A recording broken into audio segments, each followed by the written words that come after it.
Well, the third and final day of the Para-Judo here in Champ de Mars, with another great day of Para-Judo ahead of us. Well, the Champ de Mars Arena overlooking the Eiffel Tower has been an ideal host for this fantastic judo event, where Champ de Mars Gardens are situated and where previous military parades and manoeuvres took place, and only later did it become the beautiful gardens of today. And of course, the Champ de Mars Arena is a temporary arena that's going to be taken down after the Olympics and Paralympic Games have finished. But what an arena, and what a fantastic place to hold this event, because the crowds that we've had here, I've got to say, have not only been magnificent, but they have just got behind the fighters, and they've lifted the spirit, not only the spirit, but the level of judo as well.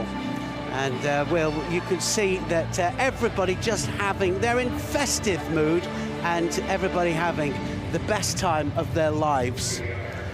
Third and final day of competition. The last 2 days have been incredible.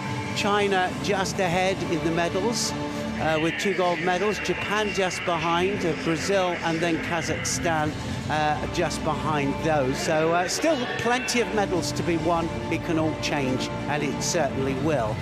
There's the lineup then, the schedule for mat number 1. We're on mat number 1 here.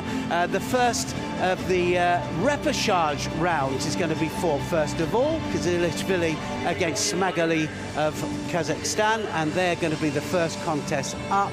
And as you can see, then we're going to go pretty quickly on to the quarter-final matches.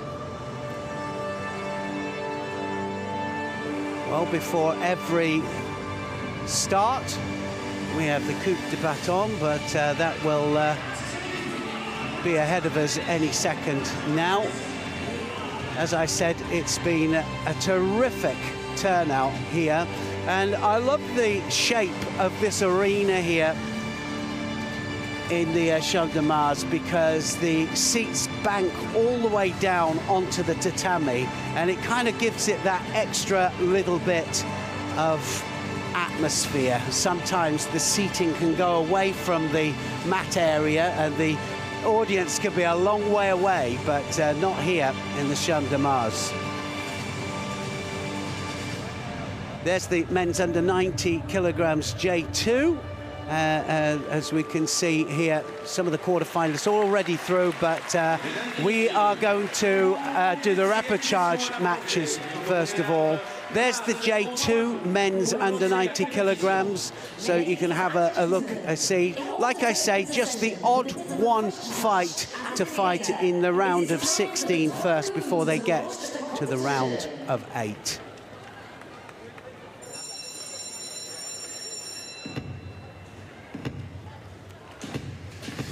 So the coup de baton, a tradition of, well, it dates back to the 17th century. It's an old tradition of French theatre, actually. And someone would hit the floor just before the start of the show. It signifies the start of play. That's where it comes from. And we've seen that every single day for every tournament.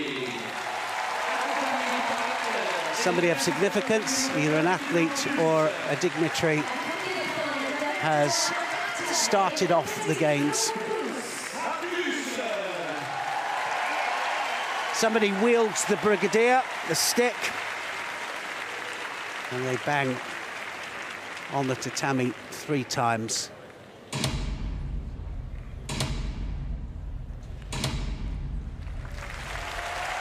Absolute brilliance there.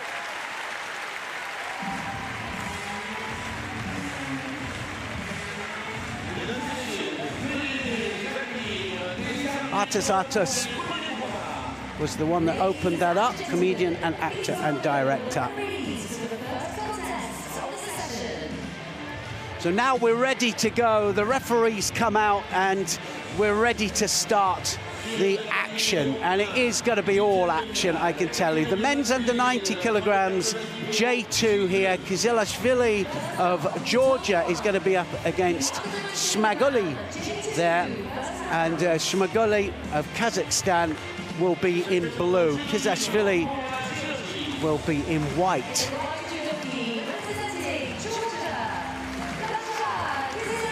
Lasha Kizilashvili is a veteran, only managed 13th in the World Championships in Baku 2022, and 2 times a bronze medalist in the European Championships. 9th in the Paralympic Games, Smaguli, and that was in Tokyo, so he'll be wanting to do better than that here. Great chance for both of these athletes to perform on the big stage.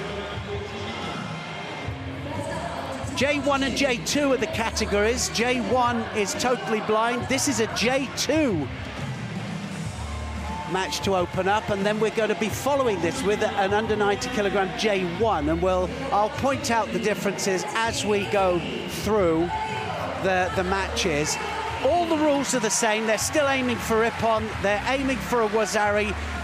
2 Wazaris will equal an Ippon. That's the equivalent of a knockout. It's all finished.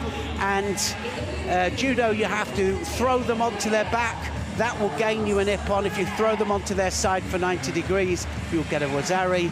And then you can win 3 ways on the ground, either by holding your opponent on their back with no entanglement with the legs for 20 seconds, arm lock or strangle for a submission.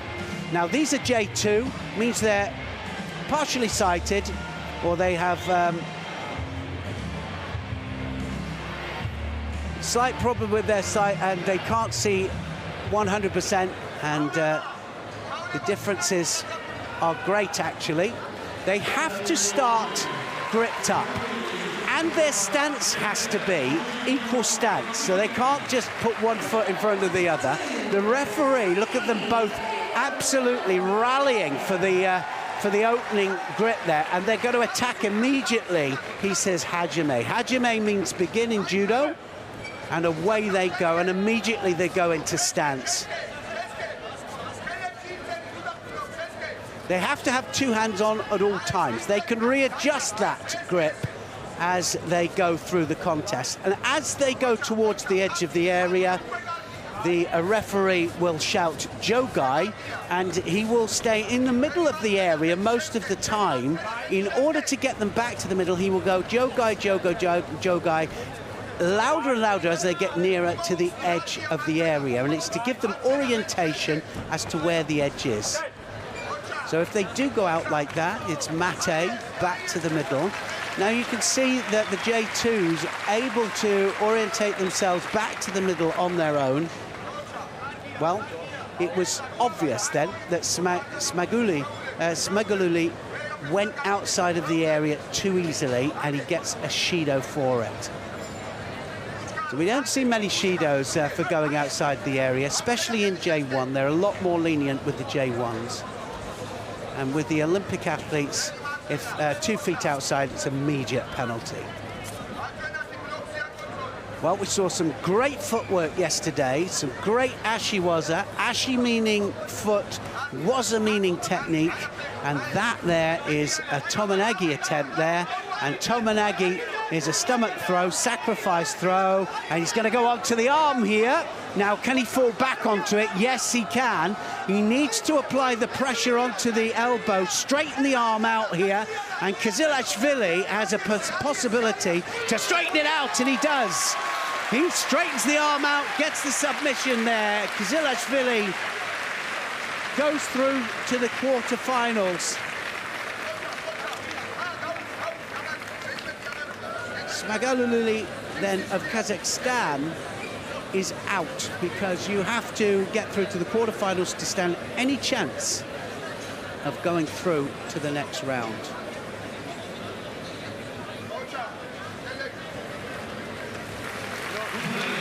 Smaguli then goes out of the competition, and it's Kizilashvili who will go through to the quarterfinals, and there are fighters that are already through to that quarterfinal stages.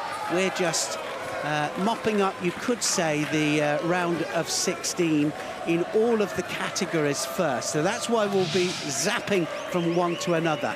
Now, he had to straighten the arm out. He did that by controlling his opponent with his legs. He put pressure into the arm, he straightened the arm out, and gets a successful Jujikatami.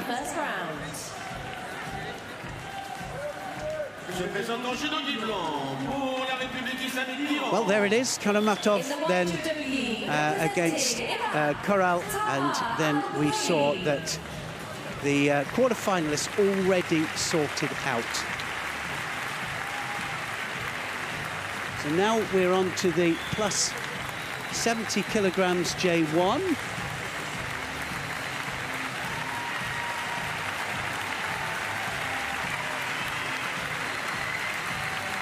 Plus 70 kilograms J1 then, and we've got Ismieva, Katrina Ismieva of Azerbaijan, up against Mariam Aldanahani of the United Arab Emirates.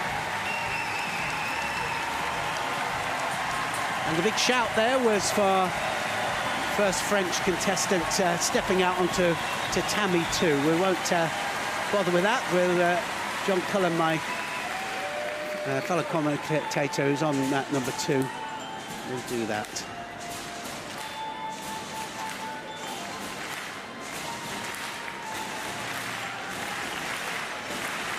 Et sur le tapis numéro 1, 8e de finale, catégorie féminine plus de 70 kg, J1. Well, they've really been great support, and well, a little bit biased at times. There's a lot of French in the audience. Who wouldn't be, of course, having the Paralympic Games on home soil? What an opportunity for everybody to get to all the Olympic events, not only to support the Paralympics, but also to support the athletes, most importantly. World ranking number 8 stepping out here. Katira Ismaeva stepping out. 5th place in the World Championships, just missed out on a medal at the World Championships. Her ambition to compete at the 2024 Paralympic Games in Paris, and she's just about to do that. Mariam Aldanahani of the United Arab Emirates is just about to step out. First time ever in Paralympic Games, 4th in the Asian Para Games. And the plus 70 J1s. So J1s will be escorted by their coaches to the bottom of the steps. From the bottom of the steps there, well, they'll take them up the steps there, then the referee, they hook into his arms, and then he escorts them all the way back to the centre, all the way to the centre, should I say. And then when they have mates, they will be brought back to the centre every single time.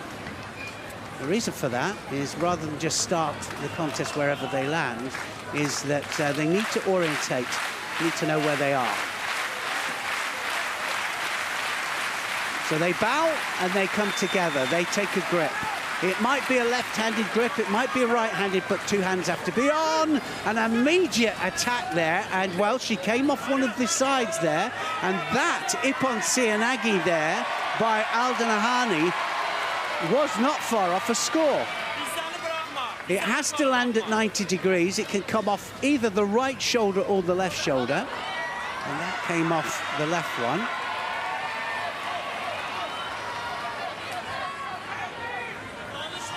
Not so happy there. I think she wants her to hold on the other side, but that's the thing about left and right, and that's going to be a score. And this time she does score, and immediately into the attack with the Ippon Sianagi. It's a one-arm shoulder throw, Ippon Sianagi, and Aldanahani then now scores. She's ahead by a wazari. She needs one more wazari. She can pick up that wazari either by another throw, or she can hold her opponent down for 10 seconds Only 10 seconds required for a hold down if the Wazari is on the board. Arm lock or strangle for a submission. And she's going to go again, other side this time. And this is great stuff. Alda Nahani is absolutely blasting her way through this contest. Left and right shoulder throws. And you might say, well, Ismaeva hasn't attacked yet, but she hasn't been able to.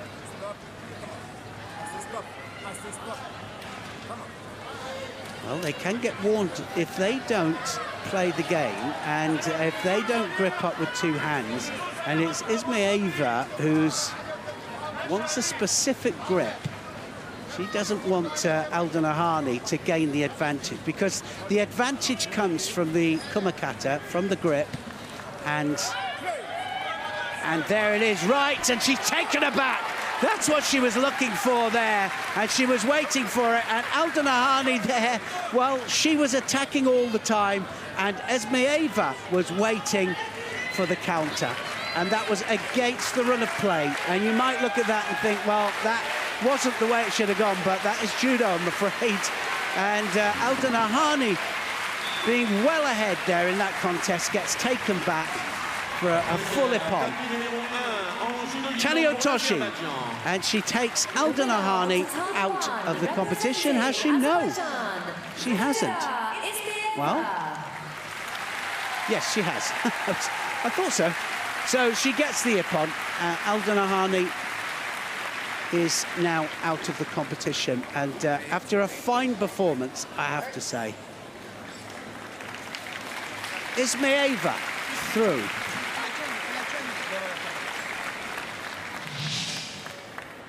There's the Seoinage, this time off balance, and she gets taken backwards, and that's what Ismaeva wanted. She wanted that dominant right arm, and she needed to feel the readjustment, and that's what this is all about, the readjustment.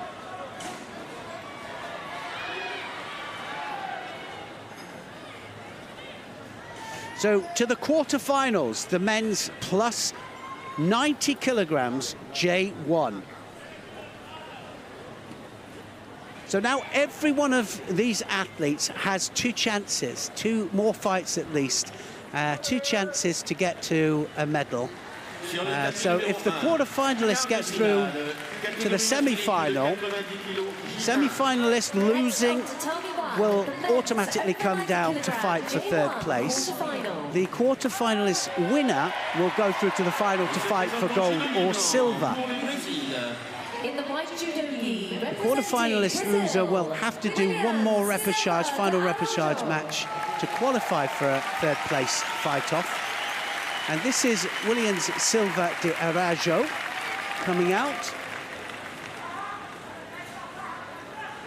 of Brazil. He's going to be in white here. Utapov of Kazakhstan, his opponent.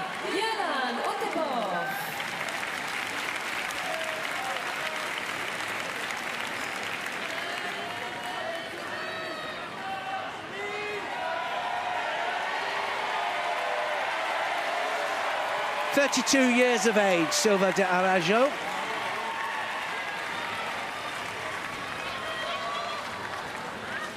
It's actually a motivational speaker back in Brazil.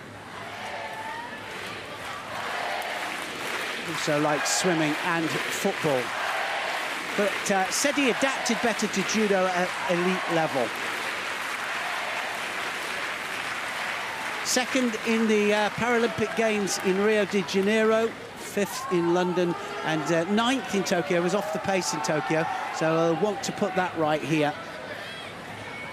Utapov, 36 years of age, 9th at the Paralympics in Tokyo, so they're both of them around about that 9th position in Tokyo. So for either one of them, it's going to be a step forward. This is J1. Both of them are blind, and you can tell it's J1, that red dot there on the back patch of the judogi. It's a yellow dot if it's J2, which means it's visually impaired. And if it's both, then that's going to be an ippon. Tani Otoshi straight off there, and Silva de Arajo there.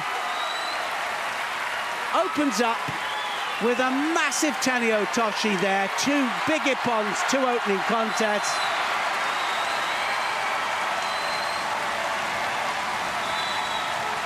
And he'll go through to the semi-finals. That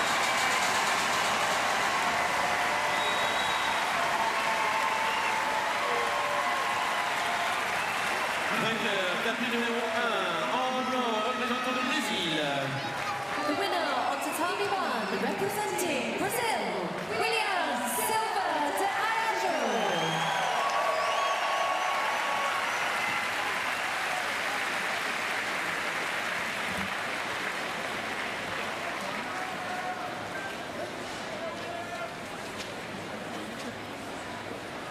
Well, it was quick work, wasn't it, there by William Silva de Araújo. Beautiful technique, goes round the back there, controls the back. Look at the control on the back there, and the right hand controlling the head, just guiding his opponent right the way over onto his back.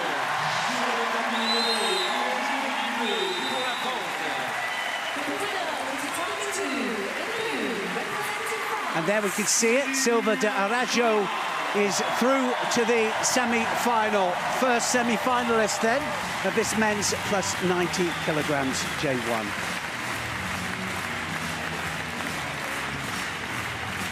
Una Tastan of Turkey is next up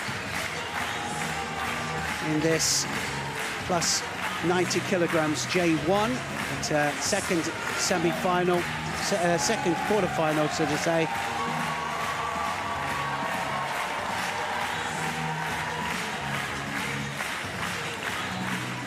(32 years of age, Tastan. 40 years of age, Daseren of Mongolia, his opponent.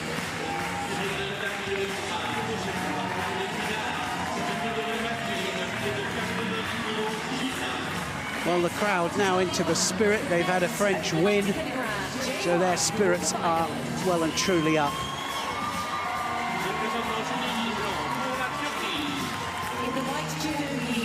Heather Lugins will be officiating of Belgium. And out he comes here now. Una Tastan, world rank 4. Third place in the World Championships in Baku 2022. Third in the European Championships. Gamba Daseren of Mongolia coming out 7th in the last Paralympic Games, actually in London. So we haven't seen him at the Olympics recently. There's Heather Lugins of Belgium, getting ready to officiate this heavyweight contest.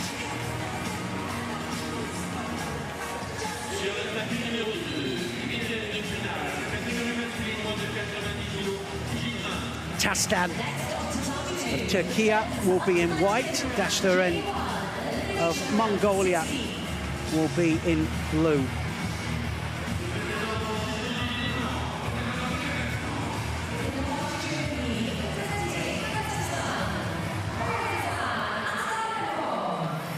Well, we've seen some pretty quick ippon matches so far. Is it going to continue? So again, just juggling the kumikata, getting the grip that feels comfortable, and away they go. See the power there straight away. Ochigari there, Dasaren trying to hook on the inside. They use their legs a lot just to gauge where the opponent is there. Remember, this is J1. J1, they are totally blind, so they're going to get a warning now. I don't know what the referee has seen something. So as you see here, she'll escort them back to their positions so that they're back, and then they're orientated as to where they are.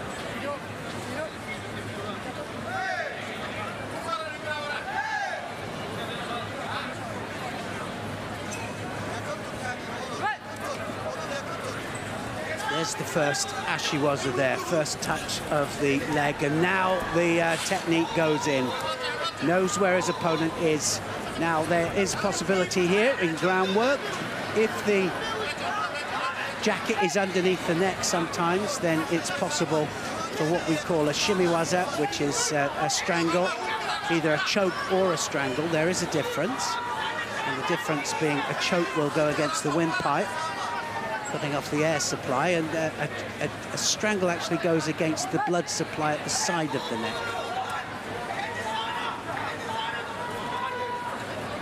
Well, looking Tastan for the right opportunity. Hasn't gone in yet. It's been all Dasteren. So Jogai being shouted, and 2 feet out clearly there from Dasteren.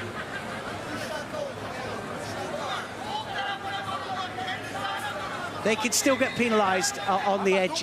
It's a lot more lenient in J1 on the edge of the area, even though the referee is shouting Jogai, Jogai, which is the command to come back to the centre. They sometimes step out just that little bit too easily. You can imagine that if you feel in danger of being thrown, better to step out than get thrown.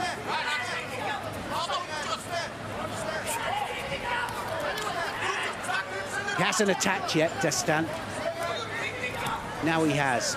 Tries a Sasai Surukomiyashi, which is a blocking ankle technique. And he almost countered him there. We see a lot of counters in J1, and they allow for the opponent to come in, and they're just slightly off balance because the target isn't quite where it should be, or it is where it should be, and then the counter-attack is taking advantage of that situation.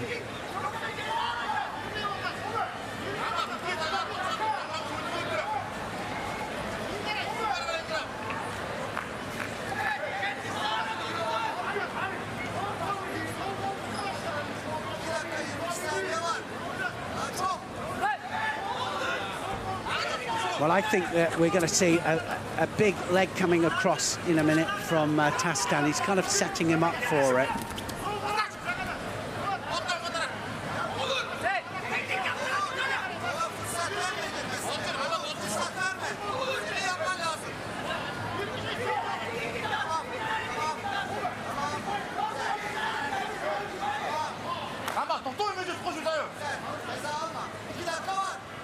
Plus 90 kilograms, J1. Last 3 days have been magnificent. Well, the last 2 days have been incredible judo we've seen. And we've seen a lot of variation as well. We've seen some great transition from standing down to ground. Remember, there are 3 ways of winning in judo on the ground. So many different directions that you can throw your opponent from a standing position, forwards, backwards, sideways, and then there's counter-attacks as well. But it's the transition that has been very successful, and these two don't want to go down to ground, so they'd rather sort it out standing.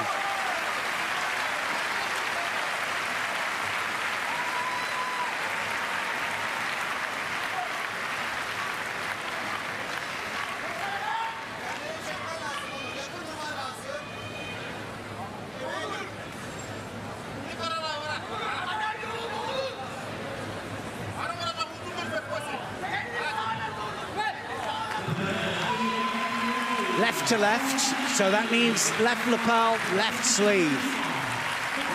Ah, there's the Makikomi. That's the one that he's been setting him up for, and he's landed himself on his back as well, so that was almost danger. Very close there with that. Remember, he needs a landing either on the side, it's got to be the upper part of the body, making contact with the mat. The lower part, the legs, well, we saw a situation yesterday where one of the female contestants was totally, well, so supple that the bottom half was turned completely the wrong way around. It didn't look as if she landed on her side, but the top part did, and that's what you've got to look at. And it's also not just the the flight of the person, but the landing that you look at and score. Well, that was the one big attack there from Tastan. Tastan Onur then... Oh, nice! Ouchigari's... Oh, well, he's almost done it a couple of times there. Dasteren then manages to get the major inner reaping technique, Ouchigari, and he just reaps the legs away. Didn't quite have the control of the hand, in as that he didn't have two hands on, so he doesn't actually get the full hip on. He couldn't quite manage to get the full hip on, but he gets the Wazari. 4-minute contest, 3 of them have almost gone.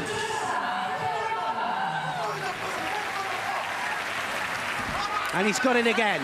Another good attack there. He gets the Wazari Awazeti Ippon. So 2 Wazaris make an Ippon. And that was great stuff there from Dasteren. And that is a step further for him, because it means that he will go through to the semi-final.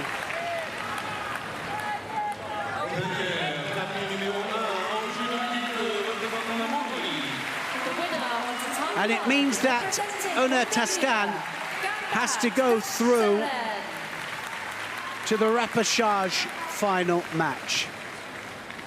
He'll have to fight one more time, and then if he wins that, he will fight the losing semi-finalist on the other side of the draw.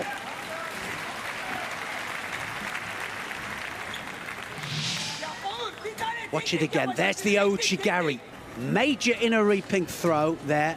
And there's the second one there. Pulling action, action-reaction at its very best. That's what judo is all about. So he pulls his opponent, gets the opposite reaction, and then reaps his legs away. There it is, Silva de Arajo, then up against Dasteren in that semi-final match in the +90s J1. The men's over 90 kilograms J1 quarterfinal.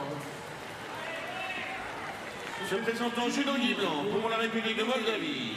In the white judogi, representing the Republic of Moldova, Ion Basok.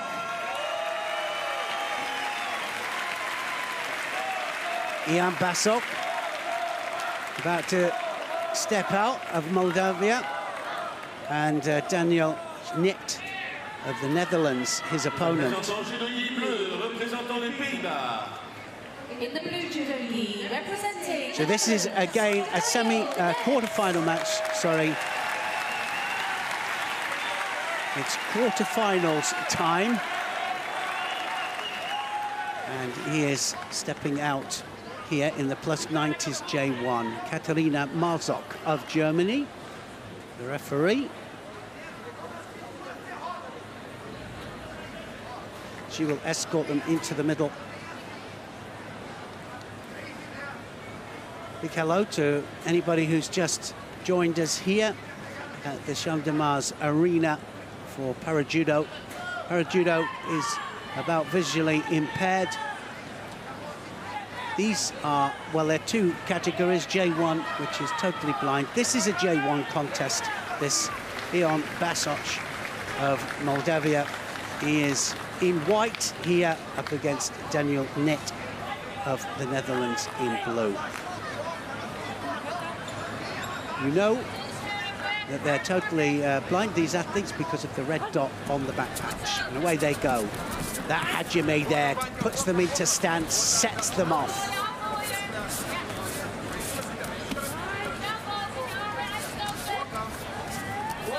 Seventh in the Paralympics, Basok in Tokyo.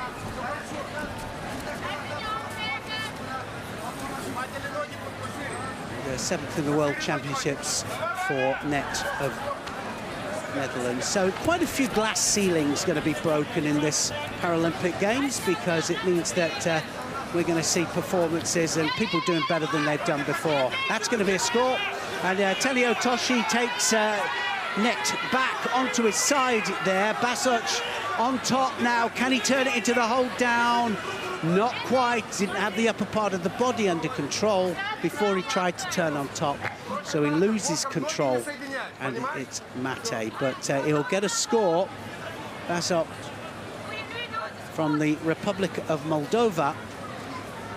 Goes a Wazari up.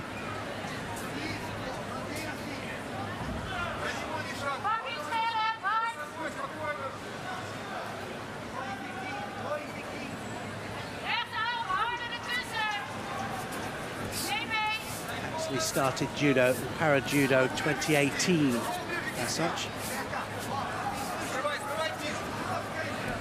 Oh, that's it! Ouchigari gets the second Wazari, and he goes into the hold down this time, but he doesn't need it. It's Wazari Awazeti Ippon.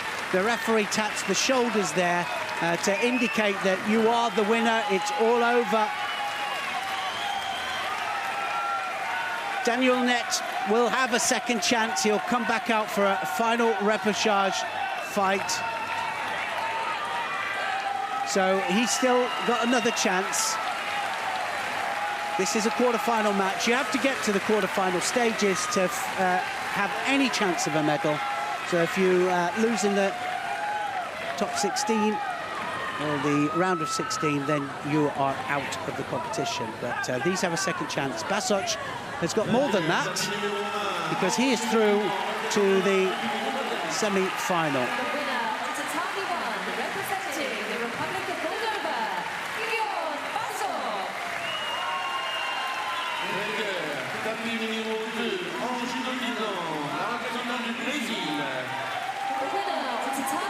Good at attacking judo there from Basoc. Winner by Ippon. 2 Wazari scores.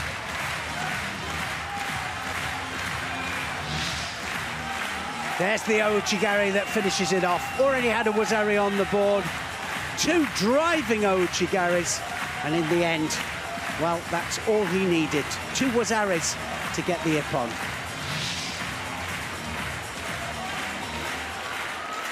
And we see it again. Silva de Arajo up against Dassaren, and Basoc is through to the semi-final. Who's going to meet him? It's going to be one of these men's plus 90 kilograms J1. Zakhaev of Azerbaijan is going to be up against Grandry of France, and get ready for it because the crowd are going to be up for this. Jason Gwandry is going to fight an absolute legend here in Ilham Zakhaev. Zakhaev first in Beijing, in China, 2008. First in 2004 in Athens. First 2020. Third, in Tokyo. Third in London. And 5th in Rio de Janeiro. This is his 6th Paralympic Championships. Zakhaev, and he is a living legend in Azerbaijan.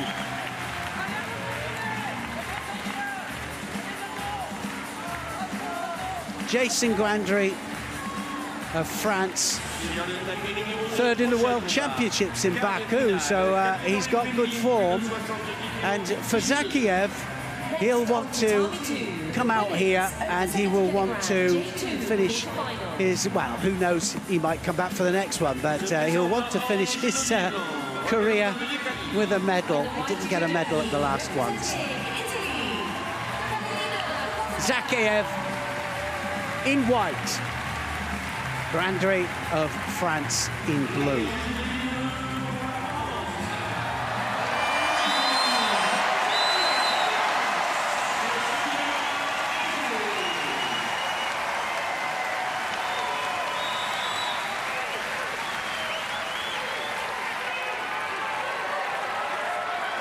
Grandry's philosophy is, well, you've got to listen and learn.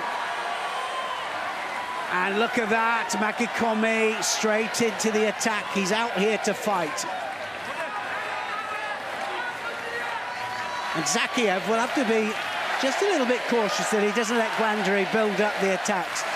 If I was Gwandry's coach, I'd probably say, right, you want to be first in here every time. And we see a lot of that here in the J1s. The J1s are all about grip and attack. The J2s tend to move a little bit more before they do it.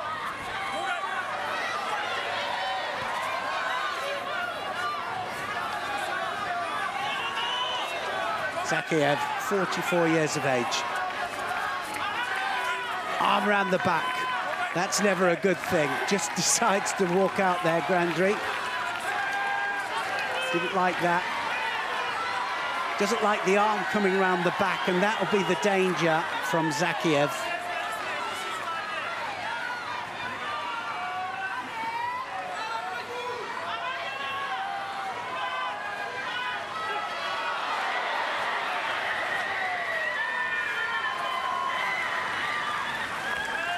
And again, a good attack there, and he's looking for the counter, Zakhaev. And this is what I mean, he can't just sit and wait, hoping that Grandry comes in and he's off balance so that he can counter. He's a big counter man, is Zakhaev.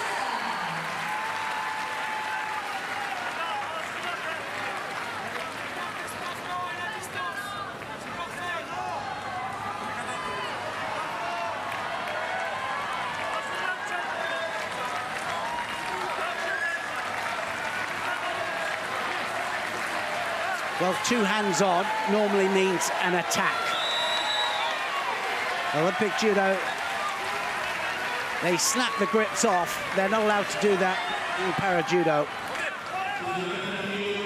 So again, another attacker, possibility of Shido coming to Zakhaev, who hasn't attacked yet. He's waiting.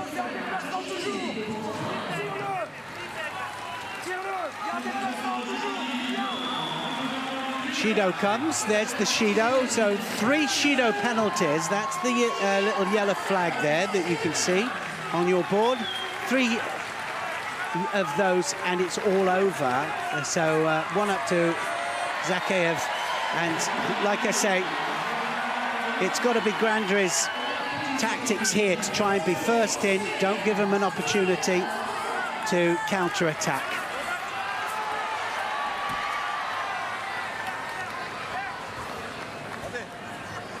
Always the strongest of attacks, but if the referee counts it as an attack, it is an attack. In Olympic Judo, it's normally 3 or 4 clear attacks. It's a little bit more lenient here, so he'll have to work hard, will Grandry. Keep up the work rate, keep on attacking first. Why change a winning combination? If he doesn't get it right, he'll be punished because he'll be countered backwards there by Zakhaev. That's what Zakhaev is looking for. Now it comes, here we go. And Zakhaev almost in there. Now he's got the belt. And now Sumigaeshi, not far off. Good attack there from Zakhaev.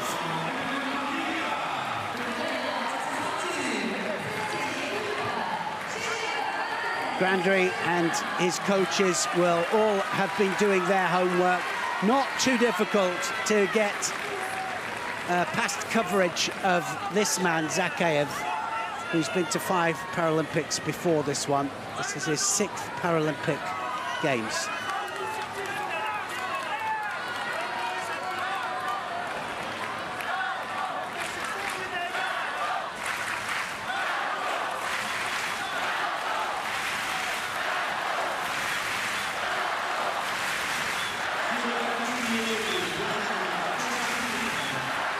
Away they go, the French crowd on that one there. Yoko Gaki this time. And this time, not a good place for him to be there, Grandry, but just arms straight there, not letting him anywhere near closing that gap. Because if he did close the gap there, tie up the top half of the body, take the leg out, then the hold just needs to be 10 or 20 seconds to get a score. 10 seconds for a Wazari and 20 seconds for an Ippon. That's what they're aiming for. They're aiming for the Ippon. Throw your opponent flat on their back. We've just seen some great examples of that. And Taniotoshi, that's what he was waiting for. And fighting well, Grandry, on home soil, in front of his home crowd.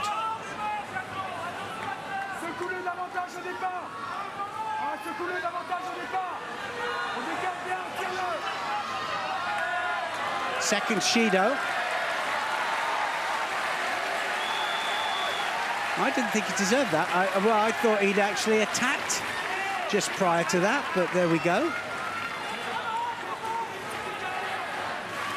2 Shidos now up there on the board for Zakhaev, and one more, and it will go to Grandry. So Grandry's coach, I'd say keep it moving, try and be first in every single time. Make sure that every one of your techniques is strong, because if they're not, Zakhaev will punish. Jogai is the command that the referee is shouting from the center of the tatami there. Jogai, Jogai, Jogai. And he's doing that to get his fighters back to the middle. They can then know exactly where they are in the tatami.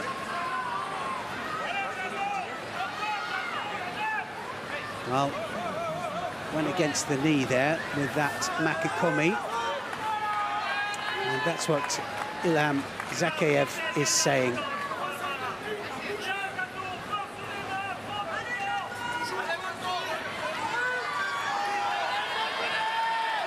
Received the order of service to the fatherland in Azerbaijan.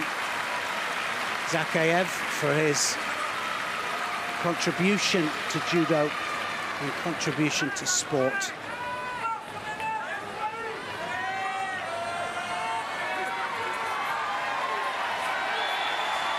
Arm round the back. He's not had chance to get that arm round the back. Grandry keeps moving. Another attack there from Grandry.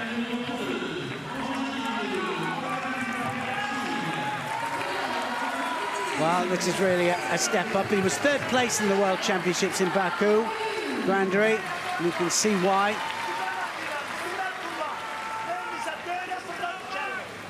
So starting to come on really good form, actually, the best form of his life. 3rd in the European Championships as well in Rotterdam.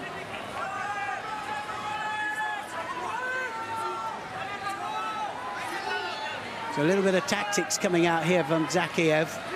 Just starting to breathe a little bit.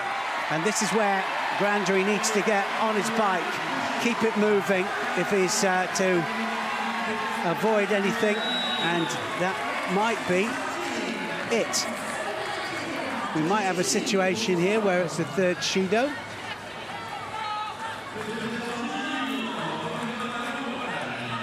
So it might be a gripping infringement that might be a 3rd penalty. It's not going to be.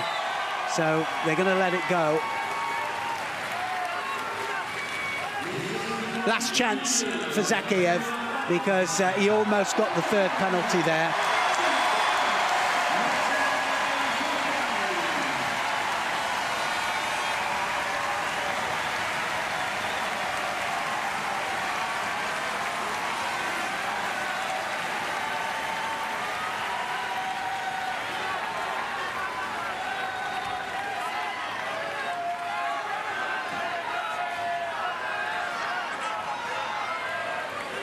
So still got time. 1 minute left of this first 4 minutes. If it goes into golden score, those 2 Shidos will go across, and it will still be 1 Shido that's needed. And Zakhaev getting a little bit frustrated there, because he's saying that, well, he's attacking me and going to floor, but that's the game.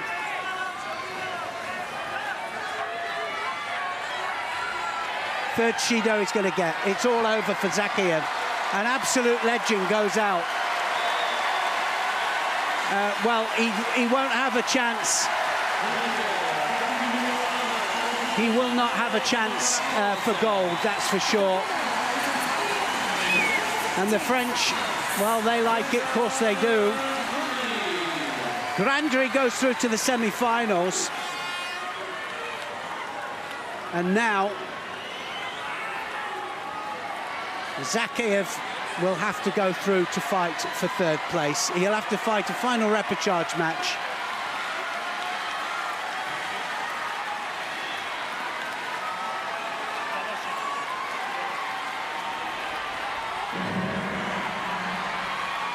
So Grandry is the winner by penalty. this is what happened. So that was the closest, actually, and it's one of the few times that Zakhaev managed to get an attack in, but that was the biggest attack, but he didn't do as many as Grandry. Grandry goes through. Silva against Dashiren, Basok against Grandry. They are the semi-finalists.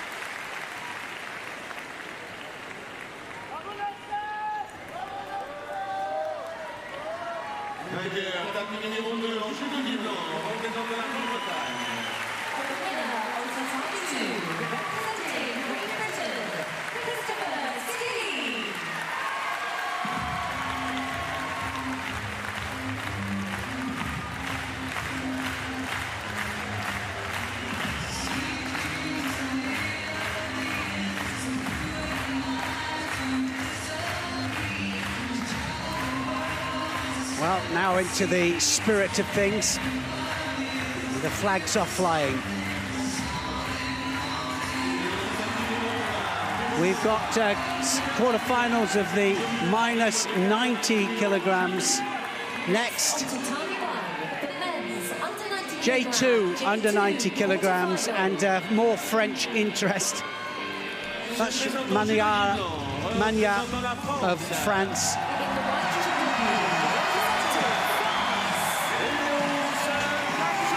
Lachmanea of France, world ranked #1.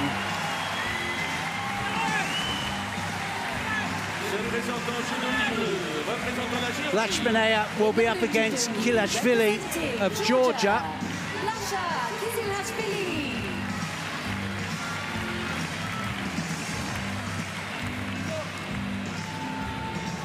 Well, we saw him win his first round match with a well-executed arm lock, Kilashvili.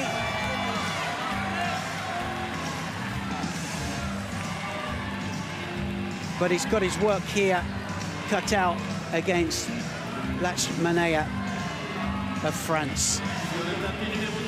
Journalist Lachmanea, third in the Paralympic Games in Tokyo, first in the World Championships just last year.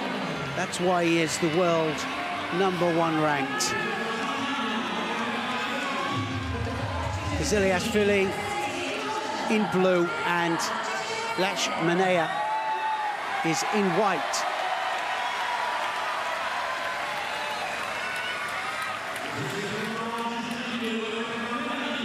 So this quarter-final match then will take them through to the semi-final, one of them anyway.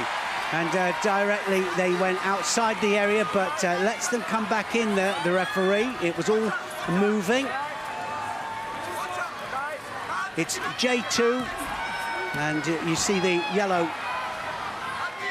dot on the back patch, and it means that they are visually impaired. So many different degrees of visual impairment.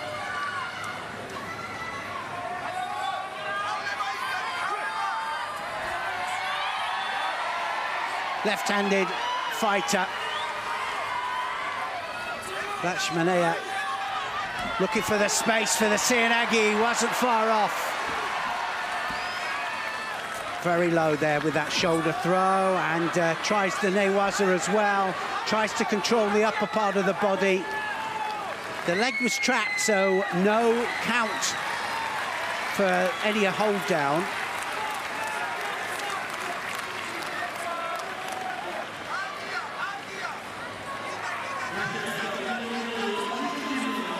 And the difference, J2s can actually, most of them make their way back to the line and ready to go. They still have to grip up, still two hands on.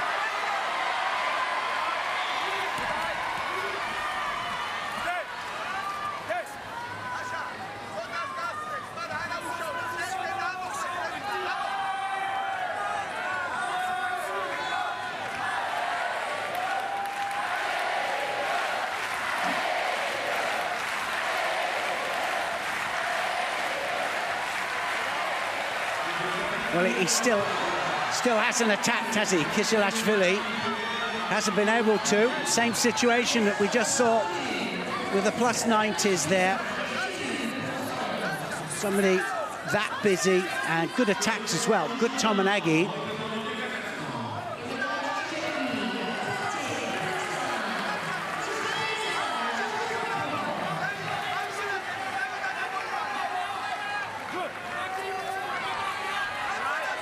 Notice how his backside goes out there to create space, and he's got a shoulder throw that goes underneath. They both have. Kizilashvili went in as well, and now trying for the hold down. Too much outside of the area there. If it starts inside, it goes out. They'll allow it to carry on as long as it's part of one movement. As soon as it switches to another movement, then they'll mate it and pull them back to the middle.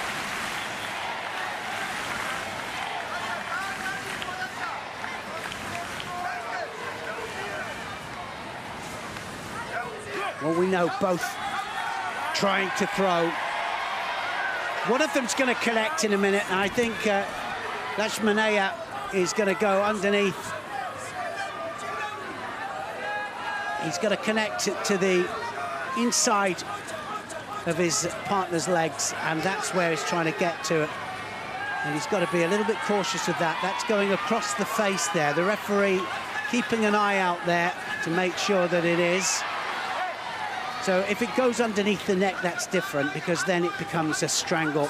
And if it's across the face, it's mate called.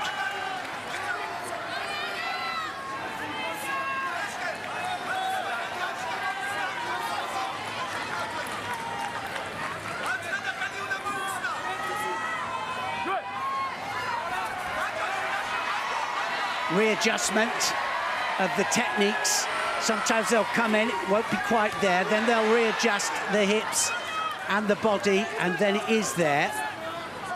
Well, we know he's got something from here. Kizilashvili has an arm lock that he can do. Is he going to go for it? Have to latch onto the arm. He's going for the strangle at the moment. Now he's going to go for the arm. So when he goes to the other side of the head there, it means he's going to go for the arm. And especially when he latches into the arm. It's away from us at the moment, so we can't see. But is he hooked in? Not quite.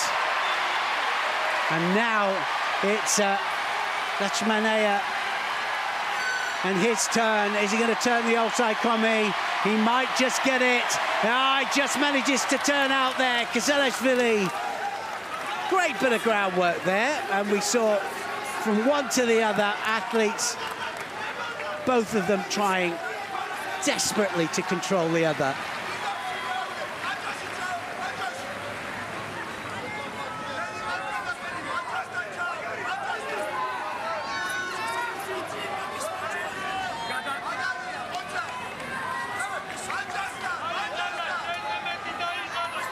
Well, it's a really even match between these two, and great judo as well. Oh, Tominagi, and he got lift. That foot has to go into the midsection there. The belt line is around about the midsection, and he got really good lift. He got right the way underneath him.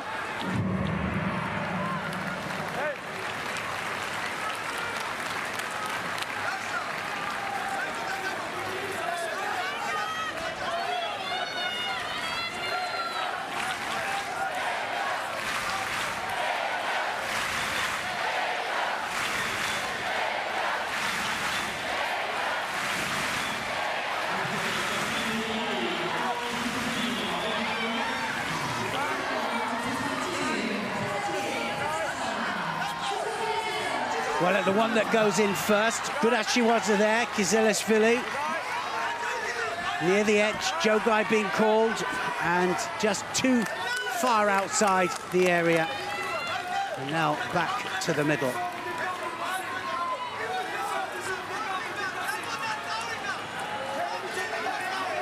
Starting to blow a little bit, Kizilashvili. And I've seen him fight several times, and if if there's anything, the second part of his game sometimes starts to blow. There's the arm there going, and Lakshmanaya trying to create that little bit of space to go underneath and inside the grip of the Georgian. Oh, they're both breathing quite heavy now.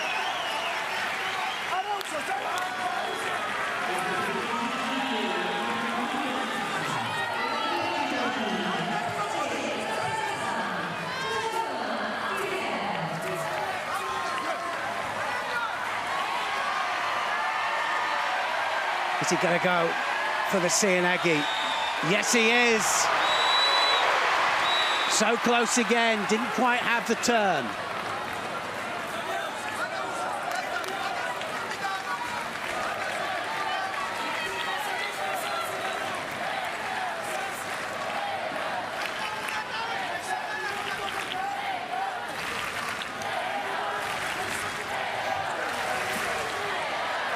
Well, they're going to have a look to see if it got any kind of landing there.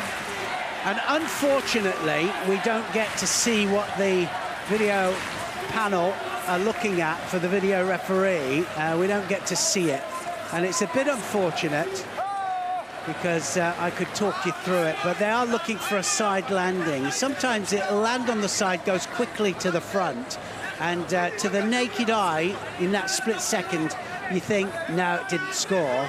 But then when you see an actual cut photograph on the point of landing, then it does score. So that's what they're looking at.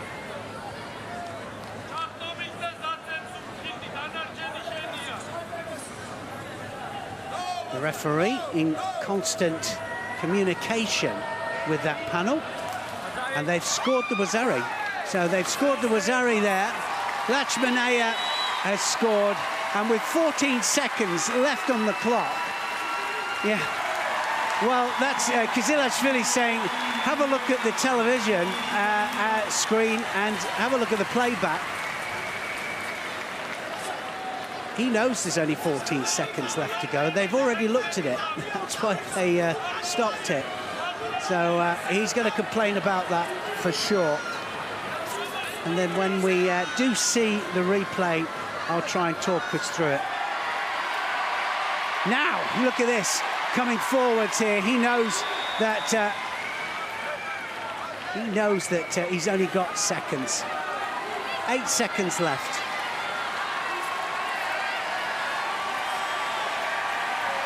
First bit of controversy then of the day, and it lands on mat one. Uchimata there, Kizilashvili, not far off. And he knows that 3 seconds, well, can he do it? He'll come in immediately for an attack here now.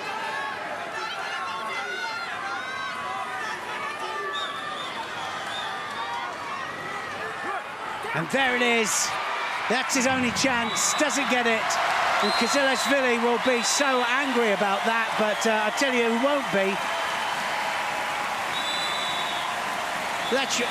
Lakshmanaya of France, with that Wazari win, is going to go through to the semi-finals, to the delight of the crowd.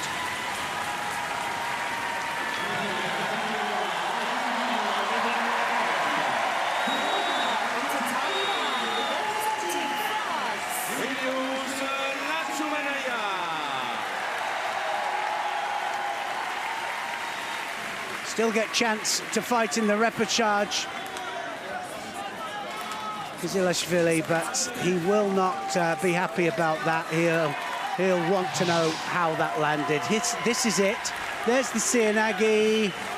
It's the point of the shoulder that they're saying made the contact. They have got a rule out now that states that if one of the shoulders makes contact, then that is side. To say, not mad about that. Lakshmanaya then goes through to the semi-finals. He's the first in the J2 under 90 kilograms. Under 90 kilograms, J2 quarterfinal. Se présentant judogi blanc, représentant le Brésil. In the white judogi, representing Brazil, Marcelo Adriano de Azevedo Casanova.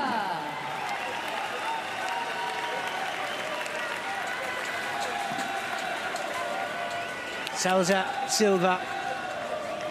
Et en judogi bleu, So, no, we've got Marcelo Adriano Representing Great Britain, coming out. Evan Molloy. Marcelo Adriano Casanova,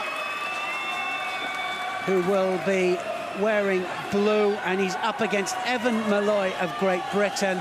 This is, and Olivier Desrosses of France will be officiating this. It's a quarter-final match, under 90 kilograms, J2.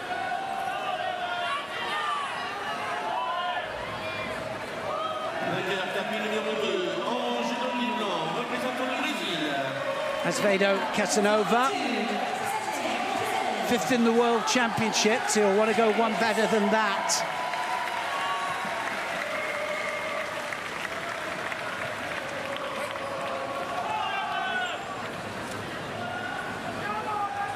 And, well,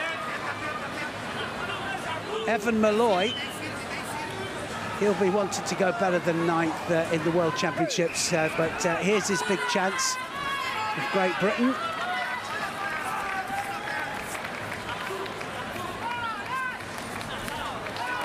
And said to me before they, well, while they were warming up and walking around the mat area, that he's never felt better in his life, Evan Molloy of Great Britain.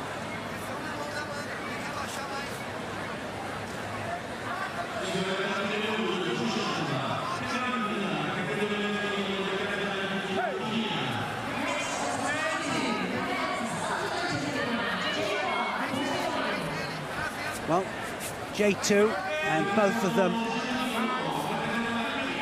just trying to get the grip that's comfortable for them, create that space and then in. Makakomi there from Casanova.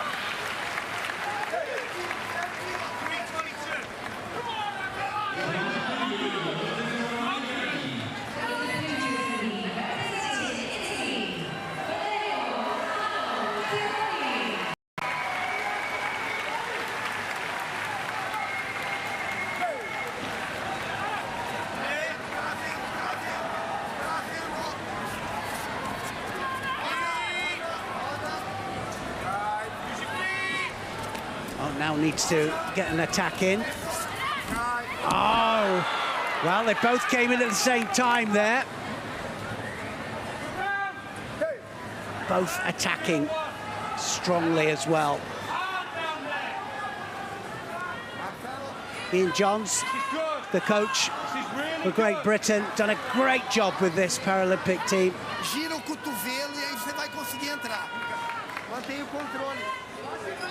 Shouting all the right things at the right time, for sure.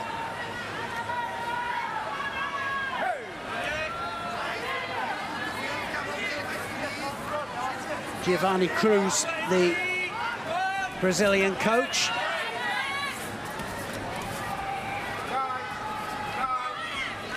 Well, Joe Guy being called.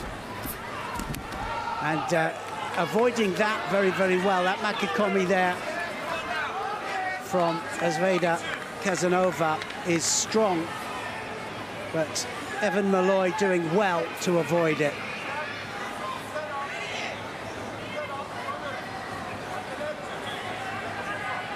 Says his hero is Chris Skelly, Olympic, Paralympic gold medalist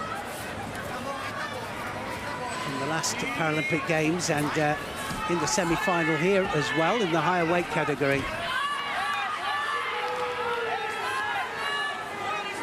And now looking for the turnover here on the ground. Can he get it? Double lapel turn. Molloy following down to ground.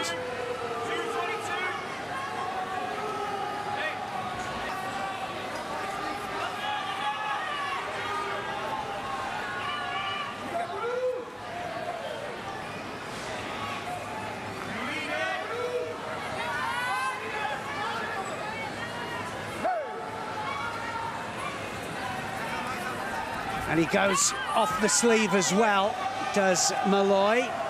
So he has a right-handed grip, left-handed Surikomi grip on the sleeve. Sode meaning sleeve.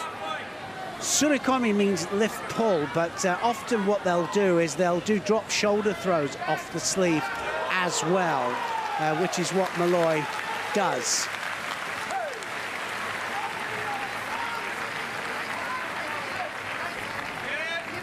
So a tight contest, this one. And this time tries for Yoko Toshi off to the left. So going from left to right.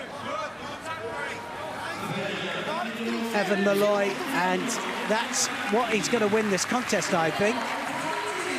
Ian Johns, team manager.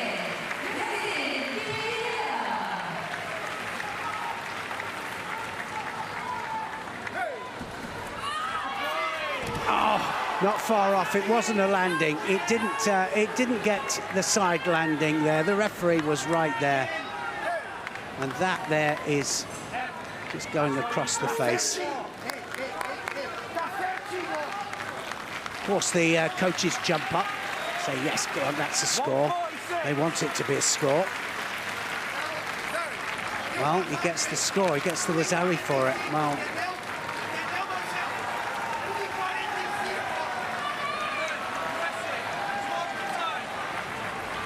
Evan Malloy not impressed with that. He doesn't think it was a score, and I must say from this angle, neither did I.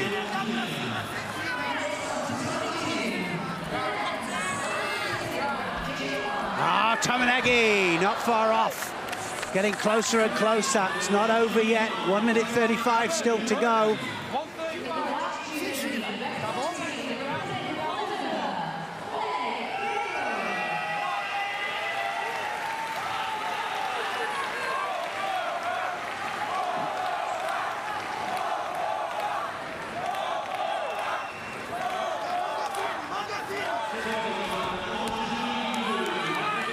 Well, again, that Makikomi there, dropping down without two hands on. But still counted as an attack. Well, this time, Ian John saying, go, go, go, let's up the pace.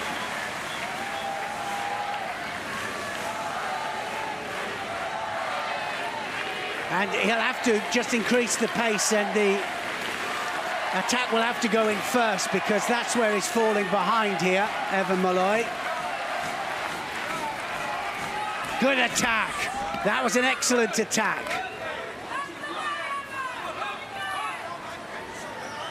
Well, 1 minute 13 of those, and he'll have a chance of pulling that Wazzari back.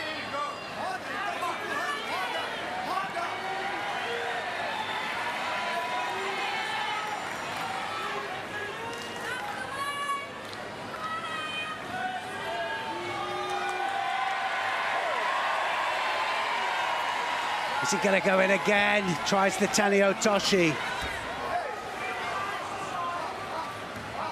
Evan Malloy will have to pile on the pressure. He's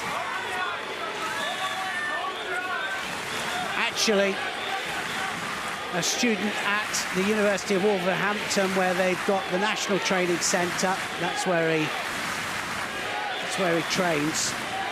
And trains with all of the Olympic athletes.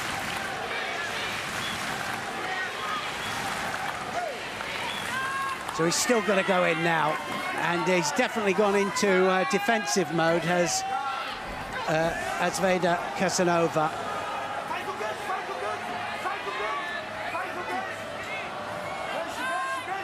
And he's just trying to waste valuable seconds. The referee knows that, stands them up.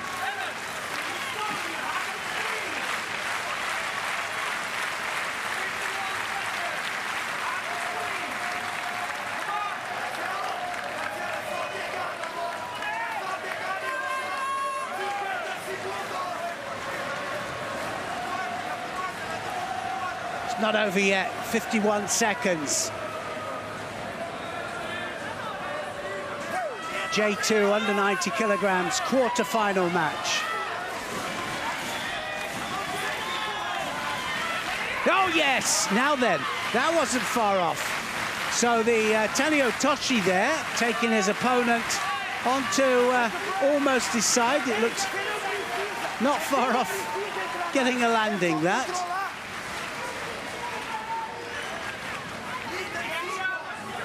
They're just having a look to see if it did get the landing. I thought it got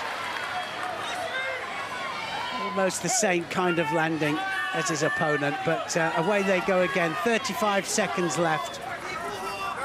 And he's going to go in again. He's definitely on the defense here, Azveda Casanova. And it's going to be a Shido now for Azveda Casanova. The blocking out.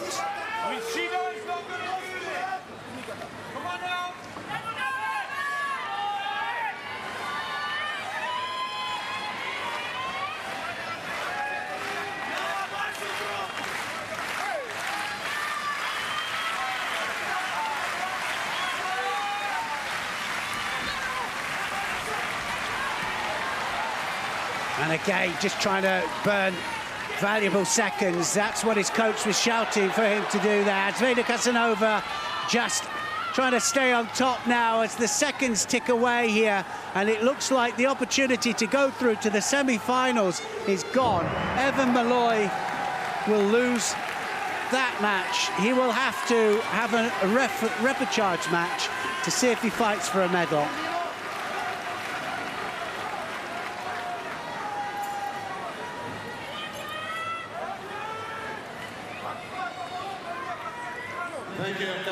Azveda Casanova goes through to the semi-final. The winner on tatami 1, representing Brazil, Marcelo Adriano de Azevedo Casanova.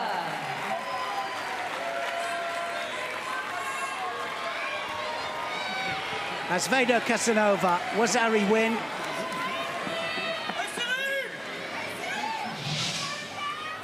This is how it was.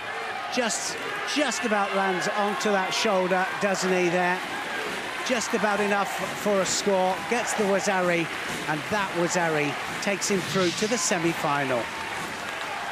So there it is, two semi-finalists now. Lachimanea of France up against Azveda Casanova of Brazil. Next on tatami 1, the men's under 90 kilogram J2 quarter-final. Se présente en judo-gi blanc, représentant l'Ouzbékistan. In the white judo-gi, representing Uzbekistan, Davokon Karamatov. Davokon Karamatov of Uzbekistan is up against Goral.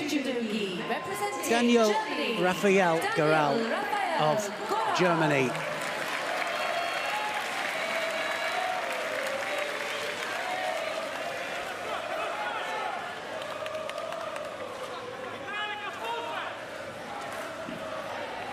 Heather Lucians, Belgium refereeing.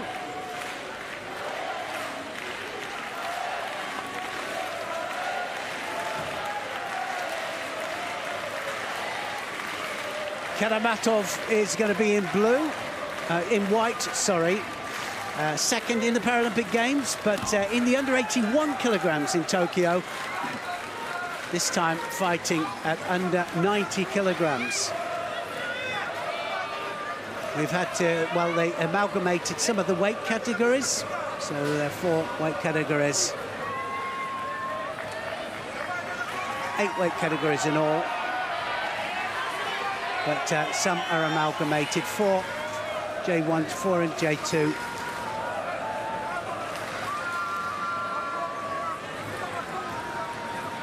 Sorry, 8 in J1, 8 in J2. So away they go, and directly into the attack there for Karamatov. Karamatov goes again. He's left-handed fighter, Karamatov. Almost the counter here, and they're throwing bombs at each other here. Big arm over the back here by Goral. Oh, well, This is a bit like watching two Tysons coming out here, going for it. And what normally happens then, one of them will go over. 5th in the World Championships, Gural, so just missed out on a medal.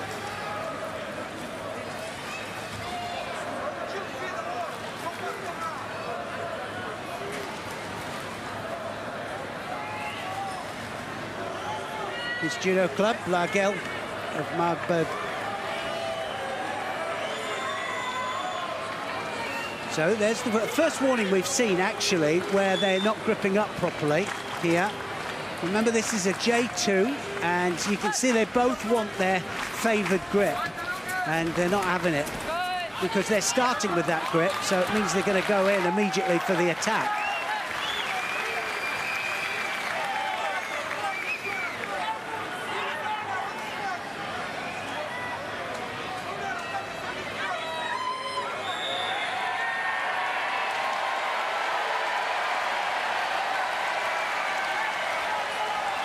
Got the inside grip, Karamatov.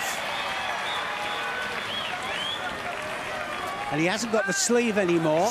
Now he has. So it's Gural controlling the sleeve, just snapping that little sleeve grip off. When you haven't got the two hands on strongly, then it's difficult to attack. You can't attack.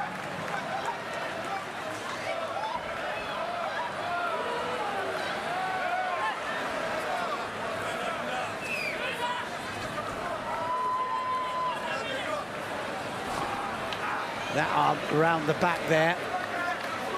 We see a lot of the Georgians and the Uzbeks do it, controlling the back, controlling the belt. A lot of the wrestling styles train off the belt. But if you grab the belt, you are allowed to grab it, but you've got to attack immediately.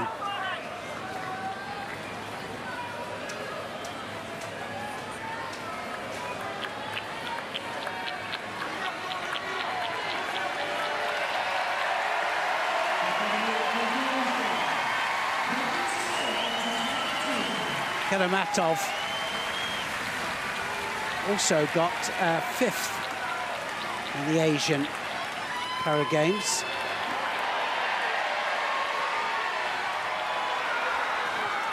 Got the title of honoured athlete in Uzbekistan after his silver medal in the 2020 Paralympic Games.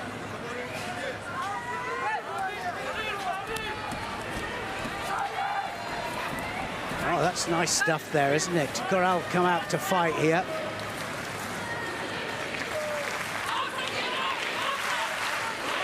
And I've got to say that Karamatov just looks a little bit deer in the headlights here, because this is a difficult match for him.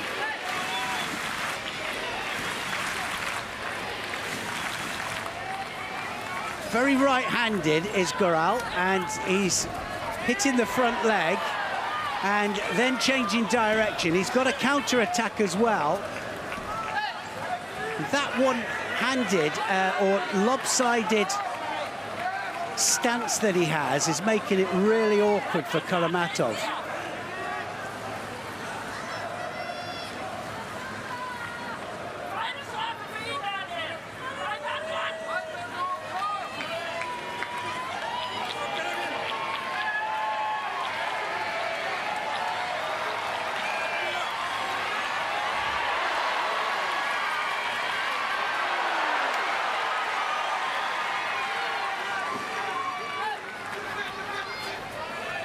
Oh, that's going to score. Now, that's Sianagi there, very low Sianagi. He came off the opposite shoulder, and that doesn't matter. He got the landing, he landed on his side, and that was good opportune stuff then from Karamatov.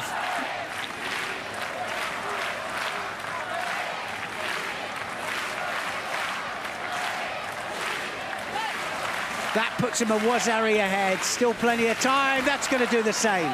And he comes off this time, and Gural could do nothing to avoid that. Lands absolutely flat on his back this time, and it took him a little while to feel the match there with Gural, and I thought Gural was fighting really, really well. he's going to come back into the repertoire of Garal. Karamatov is going to go through to yet another Paralympic semi-final. The winner on tatami 1, representing Uzbekistan, Karamatov. Karamatov took just that little bit of time to settle in because he was finding it really awkward against the opposite stance.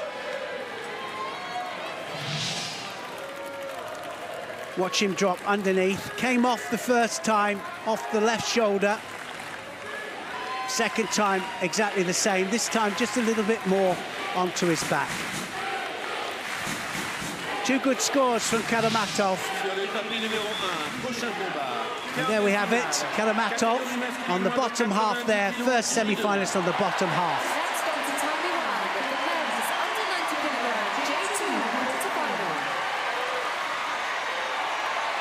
And who's going to meet Karamatov? Under 90 kilograms, J2, second semi-final in the bottom part of the draw. Nazarenko of the Ukraine is going to be up against Cannizzaro of Italy. In the blue judo gi, representing Italy, Simone Cannizzaro.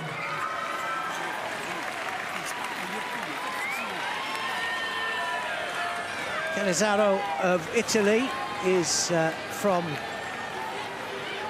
well, that's Brian Toth. Let's just introduce him first, who's going to be officiating. Cannizzaro of Italy from Brescia, I see there, from the great Ezio Gamba. He's also from Brescia. This man here, Nazarenko. Very experienced Nazarenko, second in Paralympics in Rio de Janeiro back in 2016, third in Tokyo. So twice a Paralympic medalist. No medal so far for Cannizzaro, but that's what he'll want to put right here.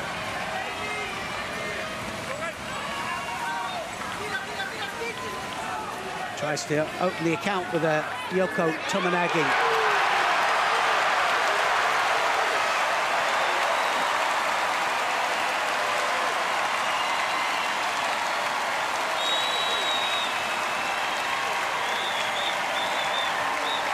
Wants the arm around the back there, Nazarenko. So I think Cannizzaro, his game plan here is to drop as soon as he feels any danger whatsoever. Nazarenko will have to just up the ante and up the pace just that little bit.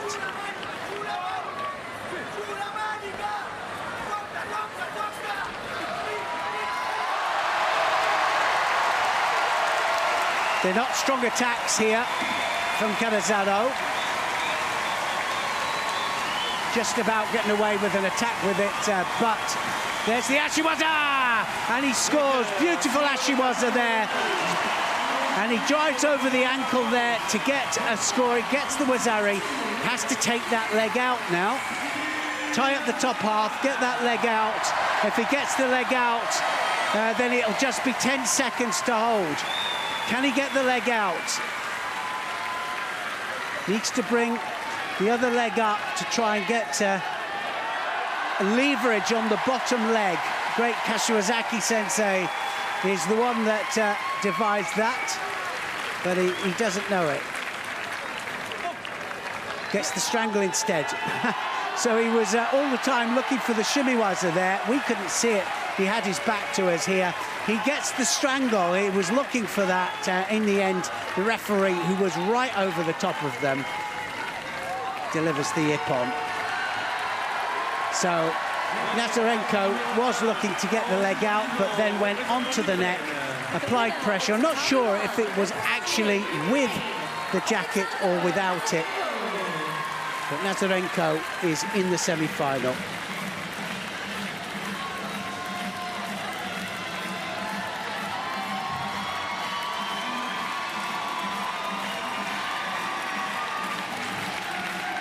Prochain combat sur les tapis numéro 2, quart de finale. There's the Ashiwaza, drives off the leg, tries to get the leg out, but unbeknown to us, he was putting the strangle on. So now we have the full lineup.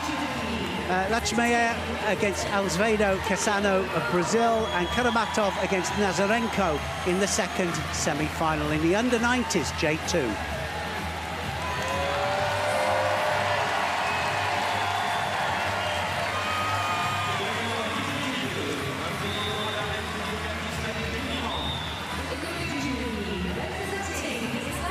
Moving on then to the quarterfinals in the plus 70 kilograms J1 category. This is plus 70 kilograms for ladies.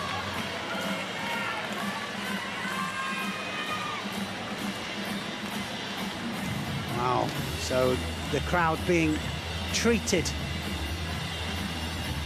to some amazing judo. We've seen a lot of counter-attacking, we've seen some good forward attacks, we've seen good counters, arm locks, strangles, we've seen it all. Well, we haven't seen it all, we've still got plenty of action still to come. So hello to anybody who's just joined us, because you have joined Parajudo. J1 and J2 are the classifications. This is the world #1 stepping out here from the Ukraine, Anastasia Hanik of the Ukraine, 28 years of age, and this is a J1. They are totally blind in J1.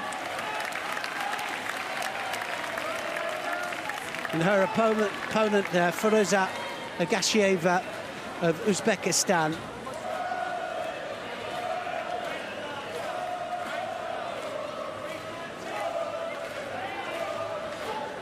Fifth in the Paralympics in Tokyo, first in the World Championships in Baku.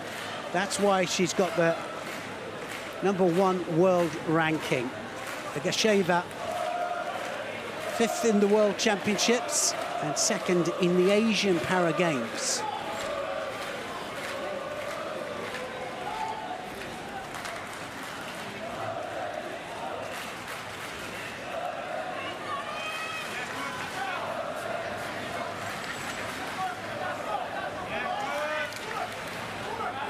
Difference between J1, J2 is that J1, they'll have that red dot on the back of their judogi there. That red dot means totally blind. And we see a lot more immediate attacks from the J1s. They're totally blind. And now look at that Makikomi. That's going to be a Wazari scored. And she's going to follow it straight down into the offside Komi. Just needs 10 seconds in the offside Komi. She's not going to quite control it there. But that was a great opening attack there from Hanik. Makikomi, the technique, winding throw, and she has to have good control of the sleeve when she does it. The other arm goes over the top, so the only time they're allowed to only have one hand on is when they're attacking at the same time. She'll do it again here. So the right arm will come off the lapel, try and go over the top. And look at that, Agasheva trying to control. Oh, look, and that's it. Wazari Wazeti Ippon. And Tanio Toshi, counter by Hanik on Agasheva. Takes her backwards there. Clearly you can see why she is the world #1. She's the world champion. So strong from that situation there, but credit to Agasheva, who took the fight to her.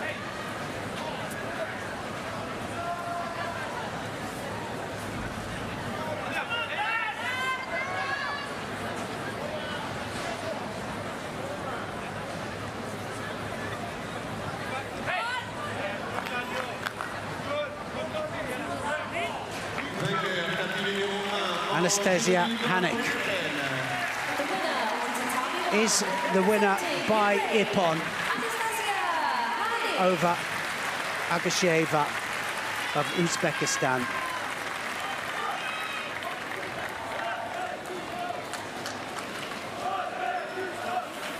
we see it, Hanek, the winner by Ippon.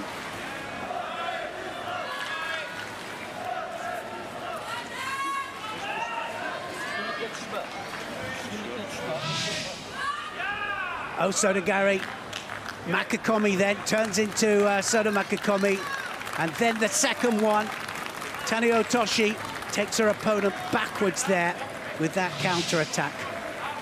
And she is through to the semi-final. There we go, first semi-final. Hanek of the Ukraine is there in the semi-final.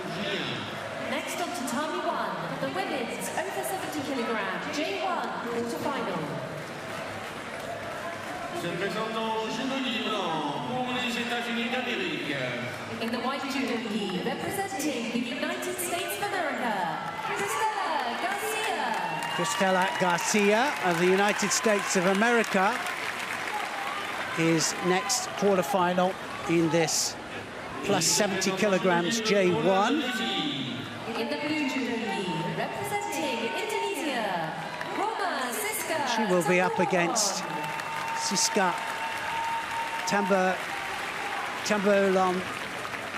Tampubolon, sorry, excuse me, of Indonesia.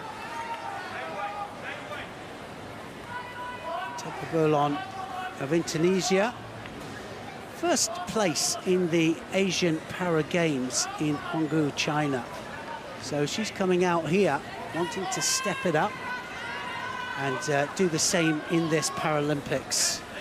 Garcia of the United States of America was third in the plus 70s in Rio de Janeiro and seventh in London, but she's here again to try and find that same form that she had there.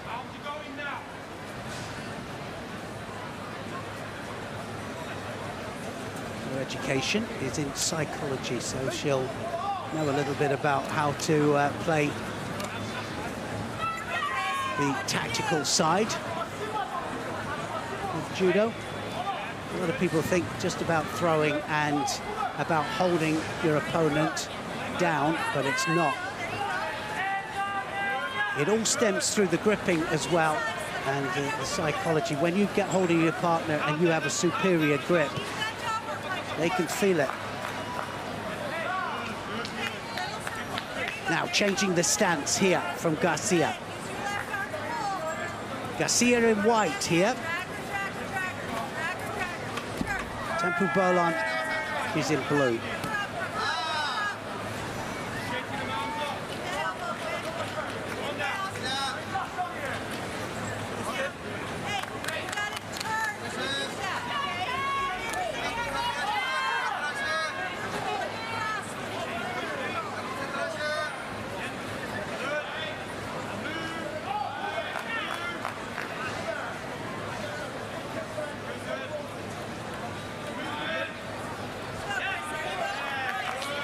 Judo Club Rio in Indonesia.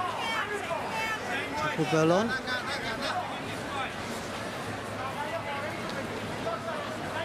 I'm sure they'll all be cheering her along.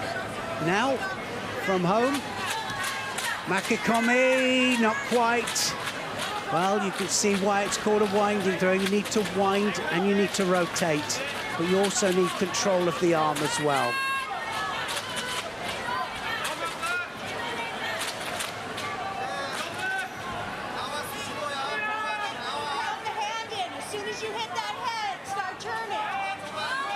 Yes, so coach is saying exactly that to Garcia.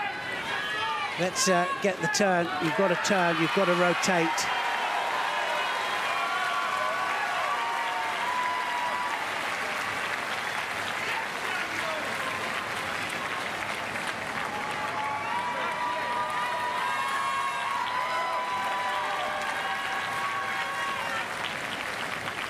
There's the arm over the top. Now then, Koshiguruma! And she scores a beautiful ippon there, that Koshiguruma there. She leant onto that there. She had control of the head. That was beautifully taken. Absolutely great stuff there from Garcia, because Garcia was looking for the arm over the top to dominate and control the head. Well, and the coach said, you need to turn, you need to rotate, and that's exactly what she did.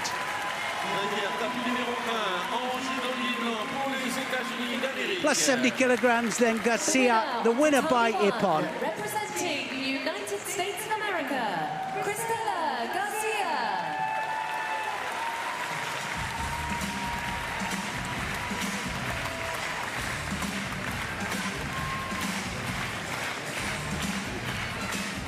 Garcia, then Cristela Garcia, the winner by Ippon.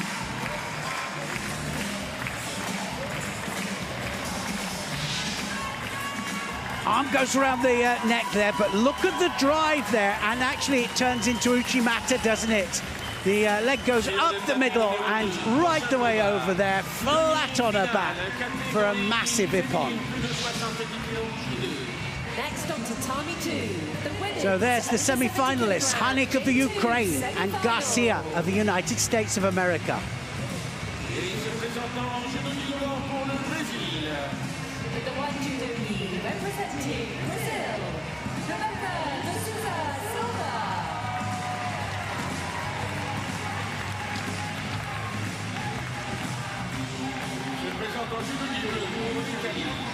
With the blue judo gi, representing The next quarter-final is Akin Gunez of Turkey up against Katerina Azmieva of Azerbaijan.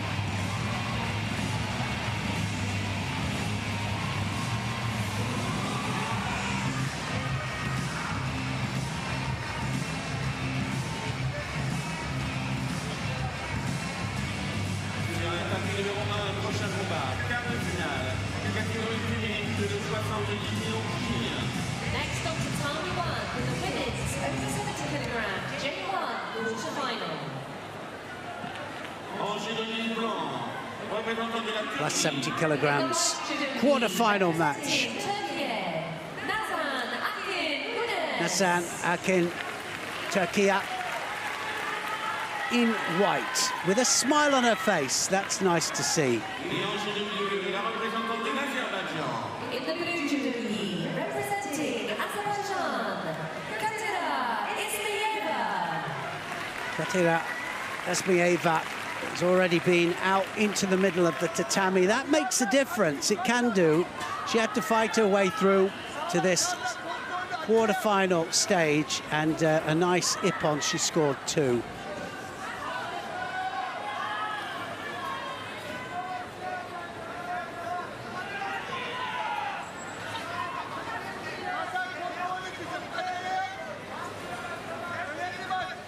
So Akin of Turkey, Paralympic Games silver medalist in London 2012, but third in the World Championships just last year. Up against the World Championships 5th place and European bronze medalist.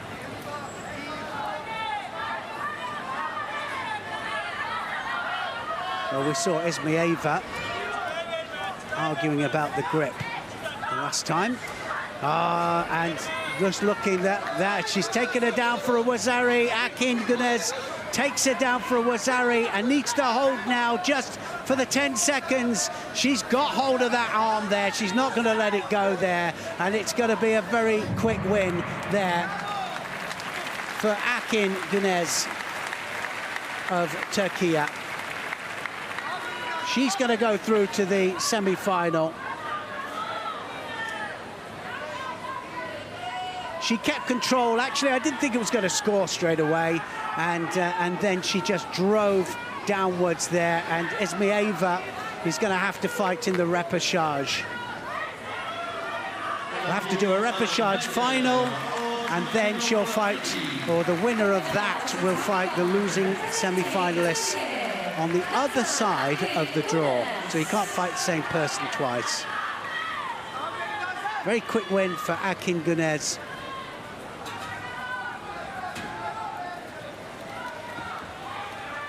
Akin Gunez of Turkey, winner by Ippon.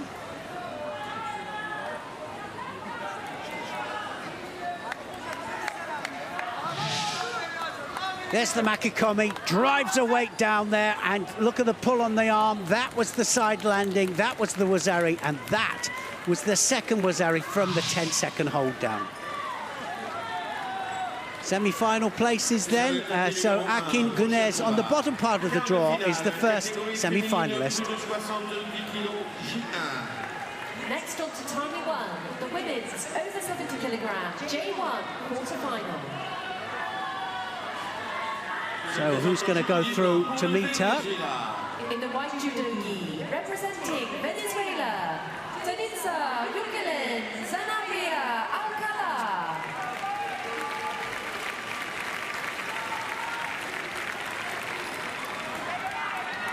This quarter-final then, Sembria Alcada of Venezuela up against Erika Zoaga of Brazil.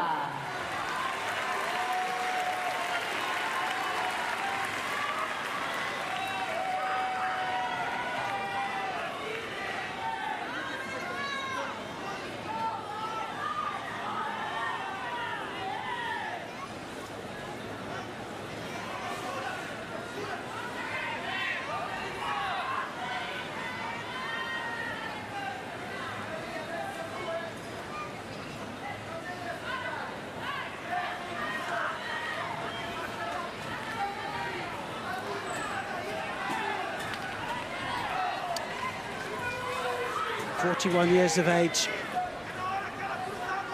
Sanabria Alcala, and she is coming out. She's going to be wearing white for third in the World Championships in the plus 70 kilograms J1. This is all J1.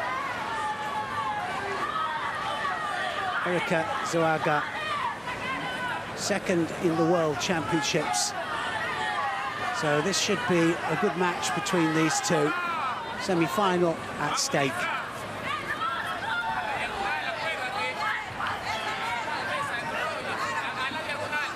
Straight into the hajime, and both of the fighters have to keep two hands on.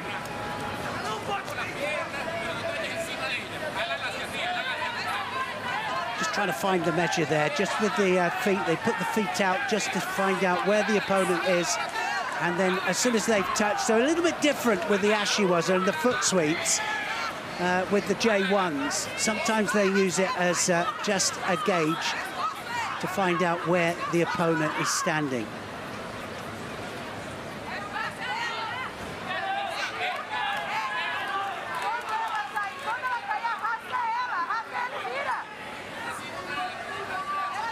Totally blind, J1s.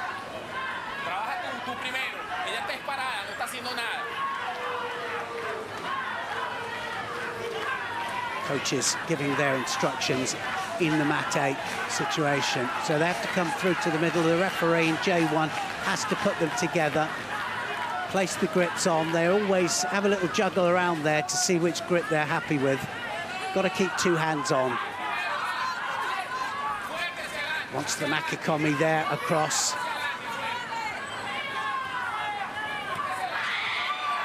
Sanabria Alcala wants to come across for the big Makikomi.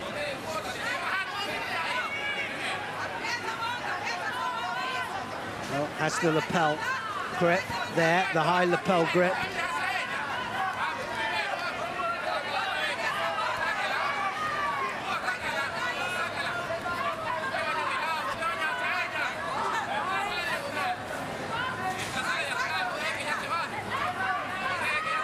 Normally when they have the high lapel grip, they've got to attack, but a little bit more lenient in the J1. There's the Makikomi, not far off. Now could she follow it down to ground?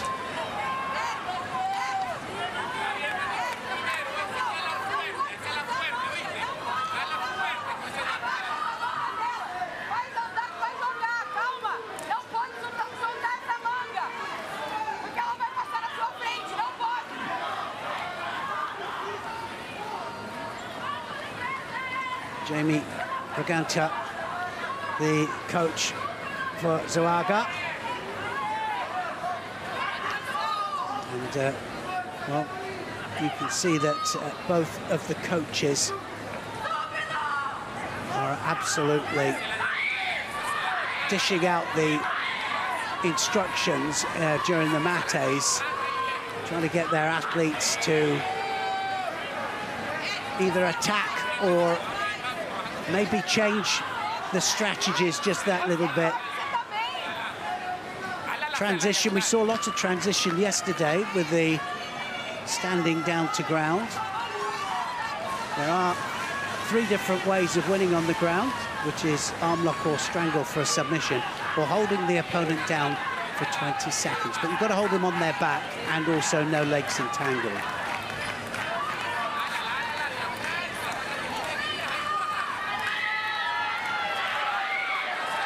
Zouaga has to attack a little bit here.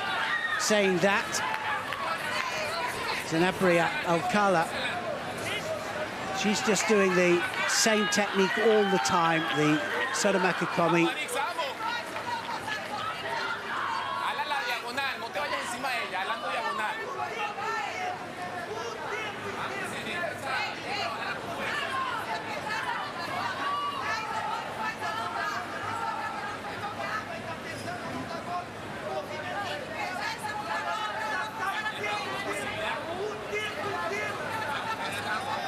First Judo penalty then goes up to Zouaga. He nods her head. She knows that probably she hasn't done enough attacking. She knows that. So we've got to do a little bit more. That Judo is that little yellow flag there that you can see on the board. 3 of those, it's all finished. It's all over.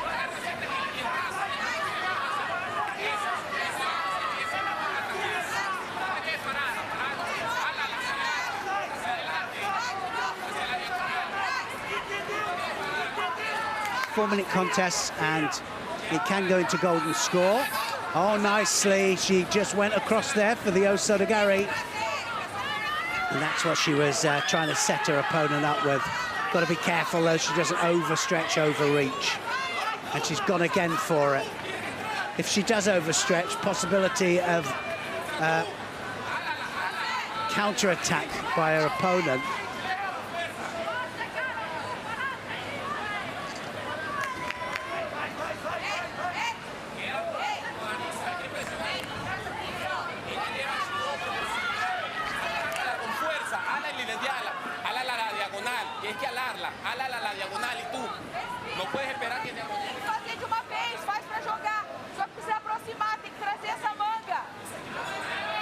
So again, it's big instructions there from the Brazilian coach. Jenny Braganca, the national coach.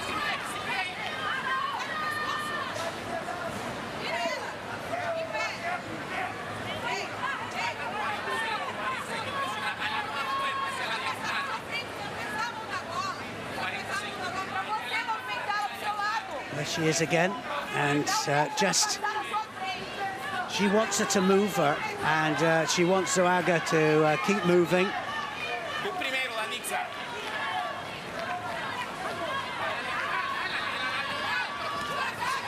And again, looking for that arm over for the Makikomi there. Zenabria Alcala. So far, not able to go through the defences of Zouaga.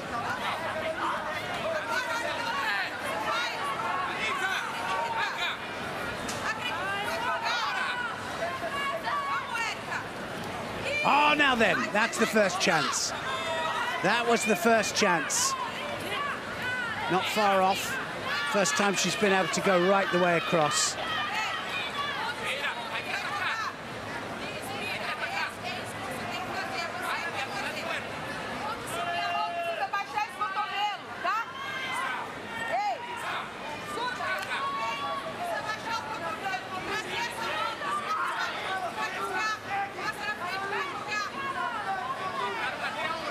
It's up to Zenabria Alcala now to put the attacks in. There were some really good ones there from Zouaga.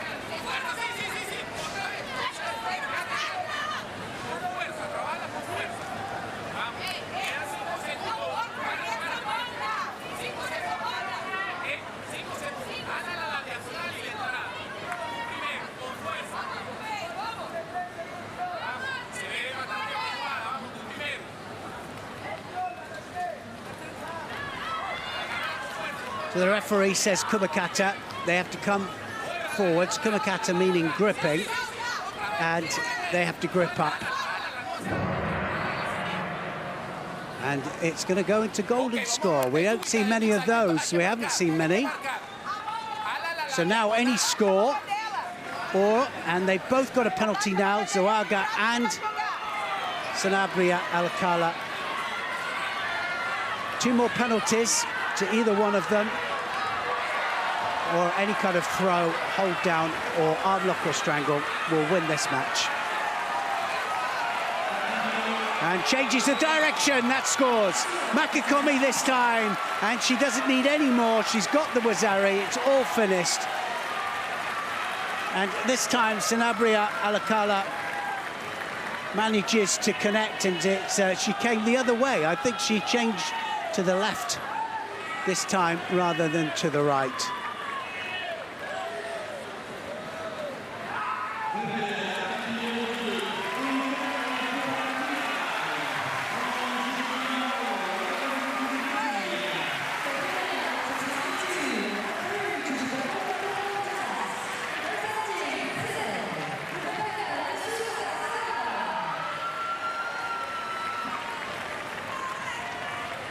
Plus 70 kilograms, J1, semi-finalist. Already decided, one of them anyway.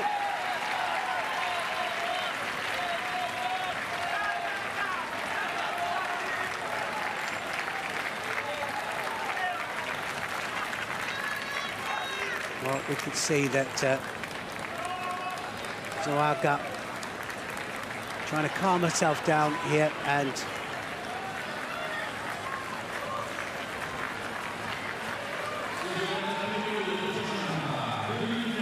so the referee is in talking at the moment, in communication with the top table, the referee supervisors and the commission.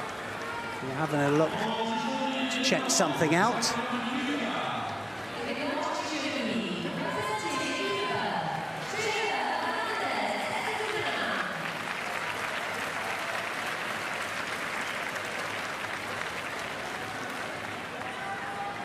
A long time reflecting on what's happening here, and I'm not quite sure. It's just one of those things that we can't see what they're reviewing, but they're actually trying to see, I think, whether that was, it looked good to me, the score looked good, but there might have been an infringement just before it.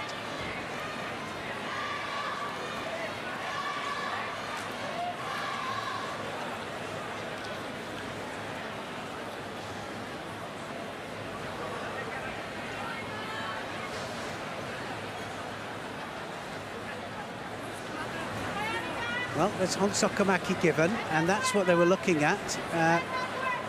So instead of the ippon, it's gone the other way round, and Honsokamaki has been given, and I think it was for a head dive situation. Wow, so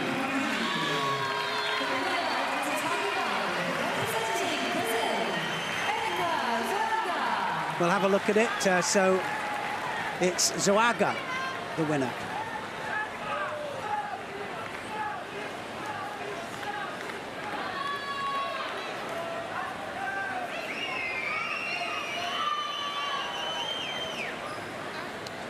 I'll try and explain it as we see it, and try and explain it in a bit more detail.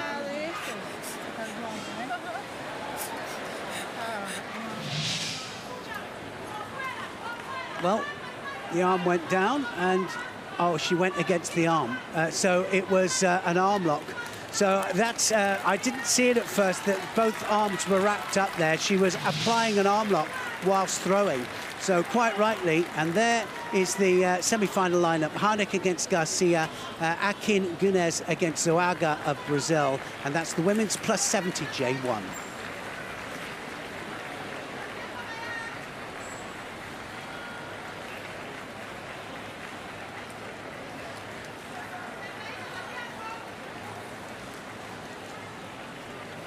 Well, don't go away. We've got more judo action still to come, and well, the they just have a little sweep up around the mat there.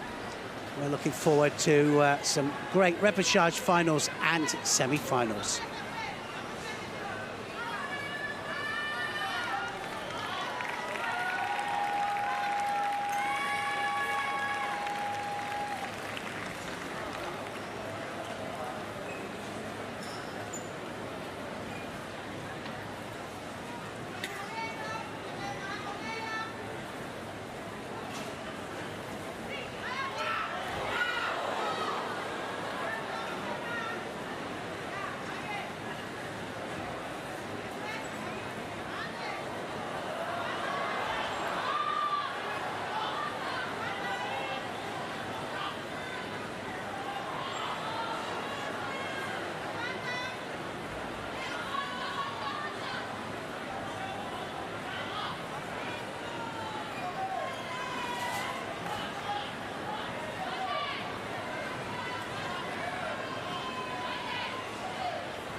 and through to the gold medal contest. Representing Cuba, Sheila Hernandez. Next contest then, the plus 90s J1. Silva Arajo is going to be up against Dashiren of Mongolia.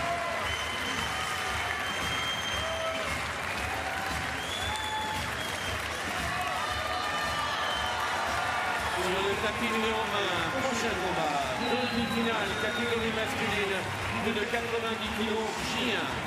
Next on to Tommy 1, the men's over 90 kilogram J1 semi-final. So it's all semi-final then now, and we're going to start with the plus 90 kilograms J1.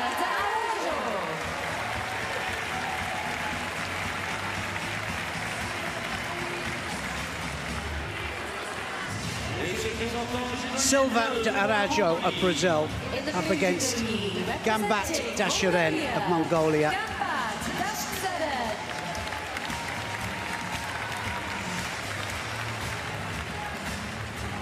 This is the semi-final. The winner will go through to fight for gold or silver. Olivier Destrosses of France will be officiating.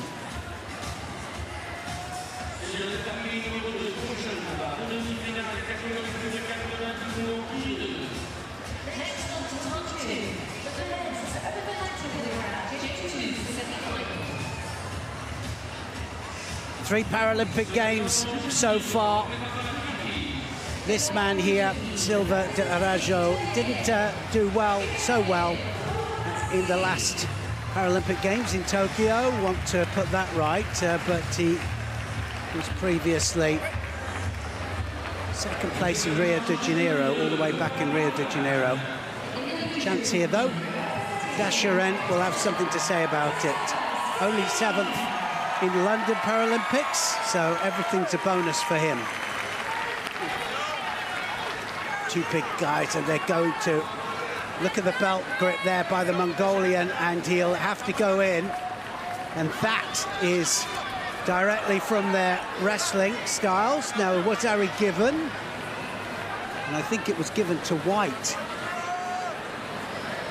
Silva de Arajo gets the Wazari, and he's looking to wrap this up, and he's going to wrap it up. He's just got 10 seconds, and he's going to be through to a Paralympic final. So is he going to do it? He's going to get another medal, and he's done it. He is through to the final.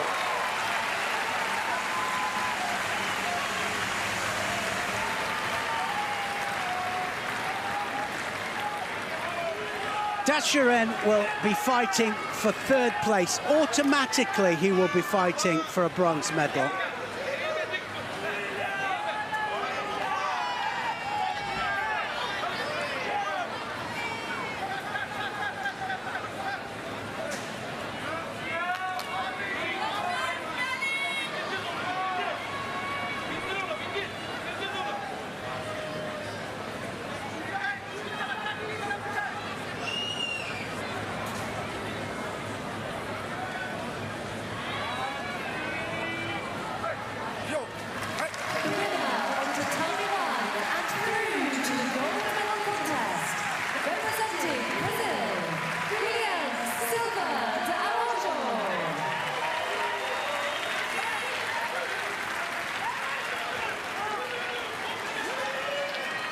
What a great performance. Silva de Arajo, winner by Ippon.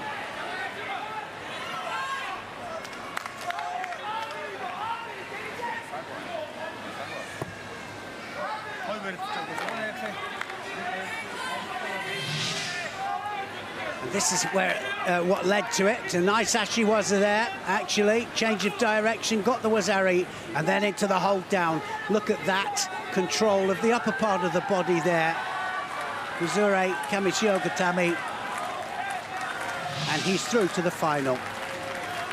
There's the lineup of the semi-finalists. First finalist then, Silva de Arajo, is in the final of the plus 90s J1.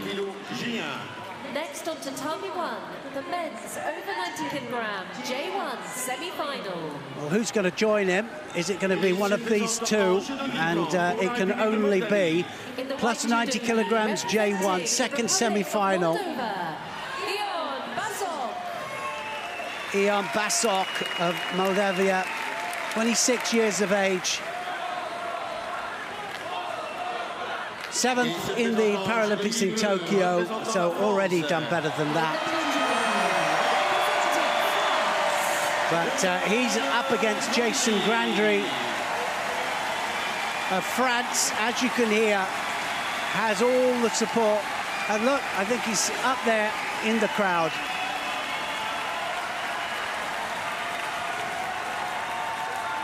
Heather Lugens, Belgium, will be refereeing this contest.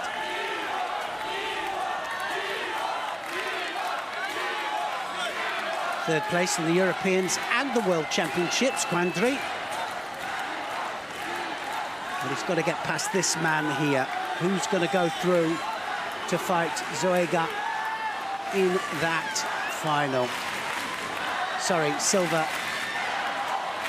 de Arajo.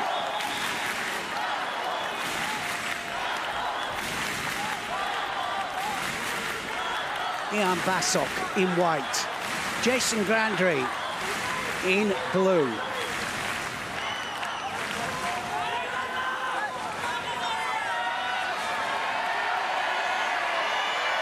And a great start there from Grandry.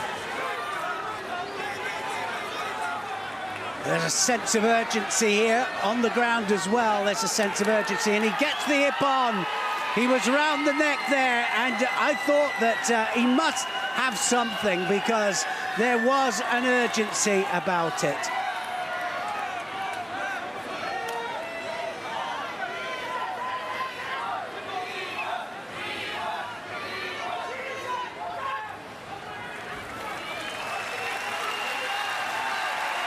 Well, just a little bit of pride, I think, there from Grandry. He will be fighting for bronze. Automatically, losing semi-finalists fight for bronze medal. The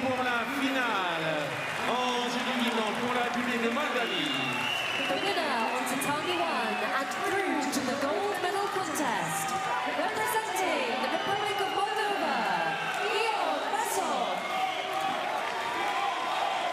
Bassok, winner by Ippon.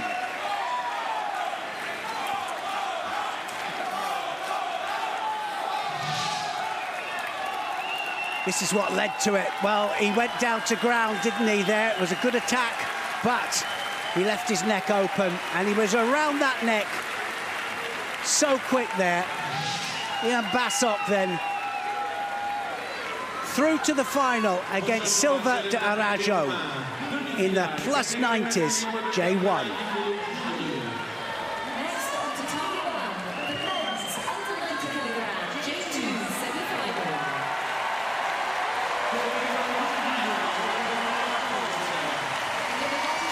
J2 under 90 kilograms. And another Frenchman out here, Helios Lachmanaya, up against Azevedo Casanova of Brazil. In the blue judo league, representing Brazil, This is a semi-final of the J2 under 90 kilograms category.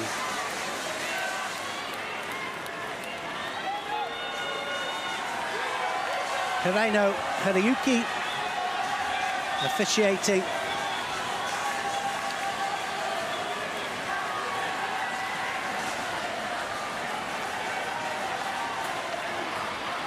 That's who he beat en route.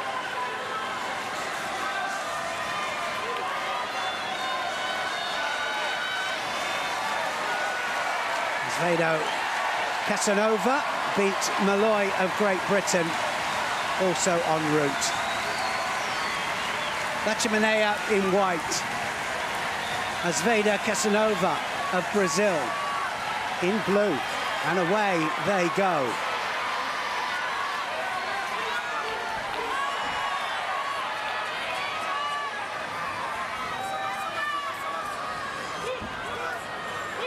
Can he tie up the top half here?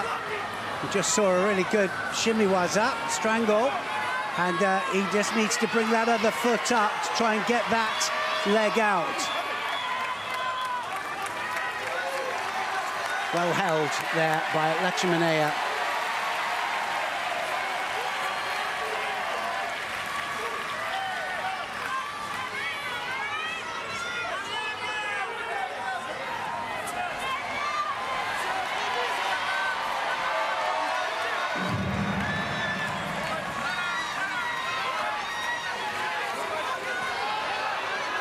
Tries the Kataguruma off to the side.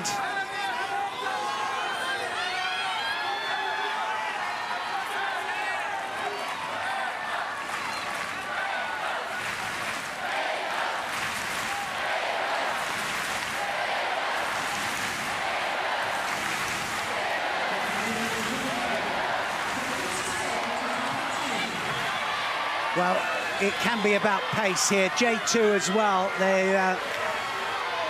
They get a little bit more movement with it in as that they move more to the side. They're attacking off the move as well. Still Jogai to pull them back to the middle. Jogai is the command from the referee, from the central point of the mat, when they start to go or gravitate towards the edge of the area.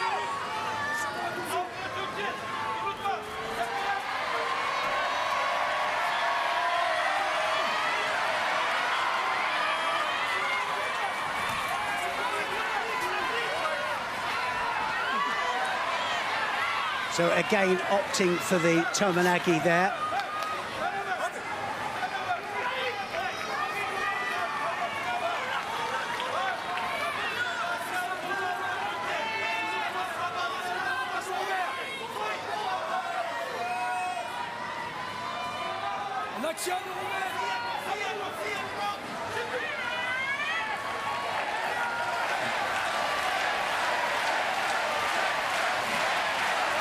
Well, certainly, Lachimanea is the one that's been first in.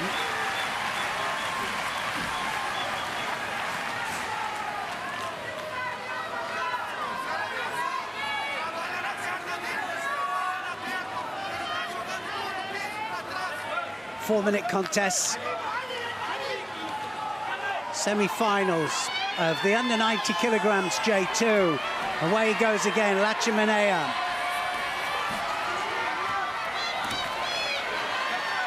Asvedo, Casanova was touching the legs.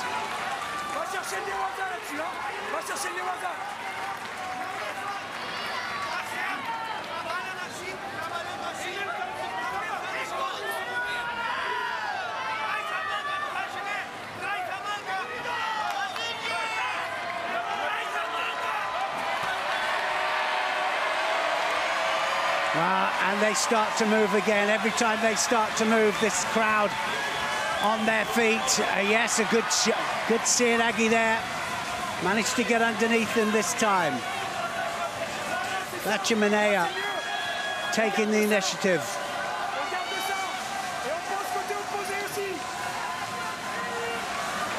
And now, Asvedo Casanova gets a Shido on the board for passivity.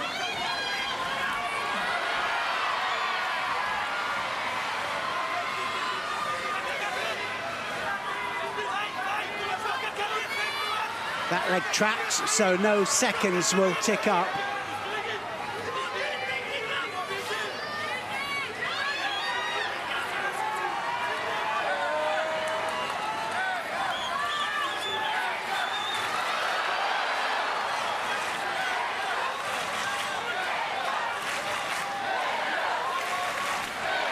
And now he attacks. No hands, though. There were no hands on.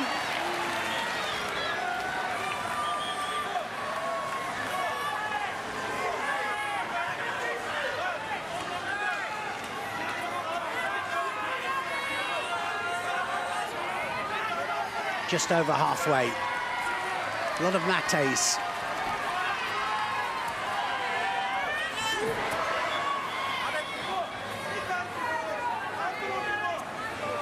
Well, a final place and a guaranteed gold or silver medal is at stake.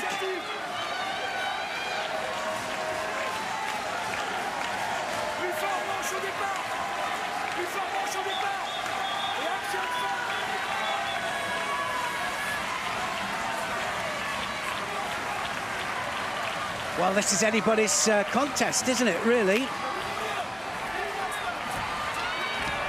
That wasn't far off. One's going right, the other one's going left. Now, is there a chance? No, he's not hooked in.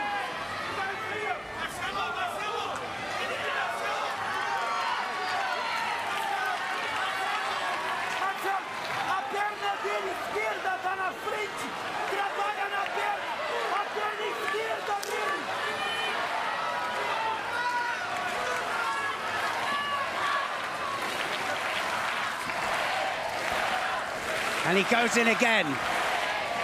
Lachimanea starting to now pile on the attacks. Is it going to be a second Judo here for Alfredo Casanova? It will put him under more pressure if it is.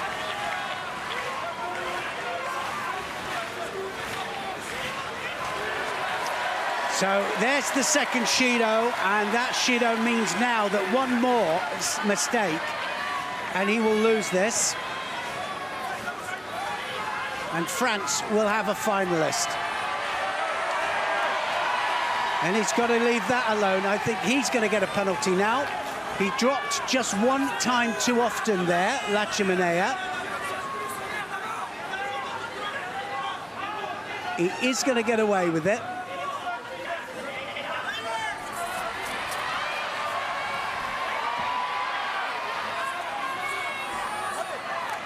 Good attacks there from Alfredo Casanova.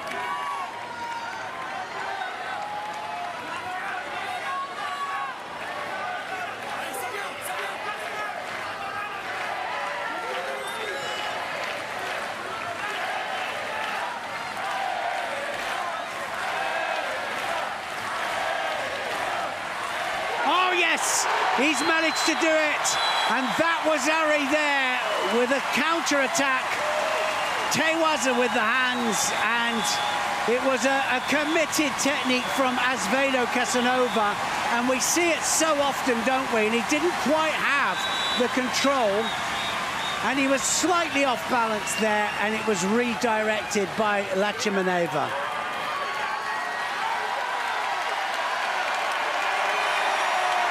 So now he's a Wazari up, 33 seconds to go.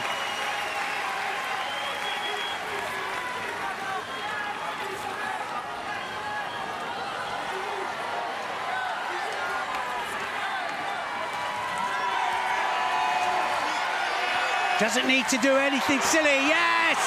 He does a Tominagi instead. And that was a beautiful Tominagi on the move. He got him moving, and he is through to the final there. And he has given this French crowd what they want.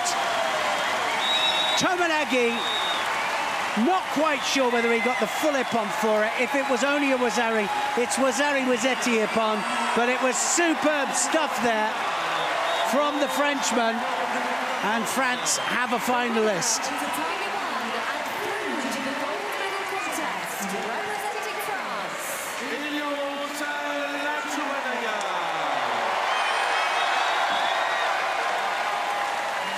Lachimanea, winner by ippon.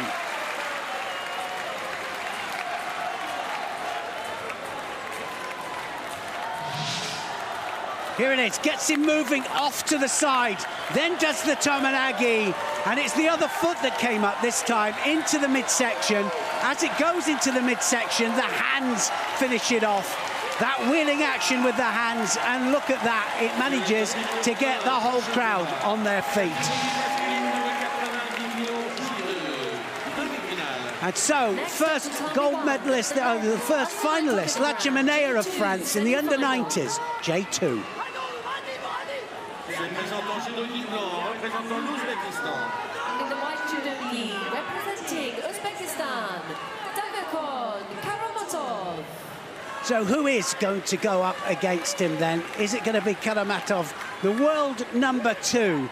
He's coming out into his semi-final here. He's up against Teodori Romano. Representing Ukraine, Alexander Nazarenko. Well, it's Nazarenko, sorry. Nazarenko is his opponent.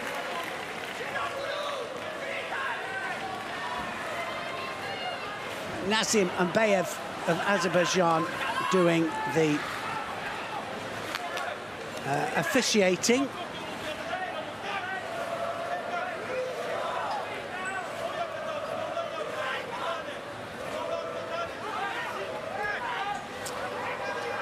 Well, Karamatov of Uzbekistan is in white and Nazarenko in blue.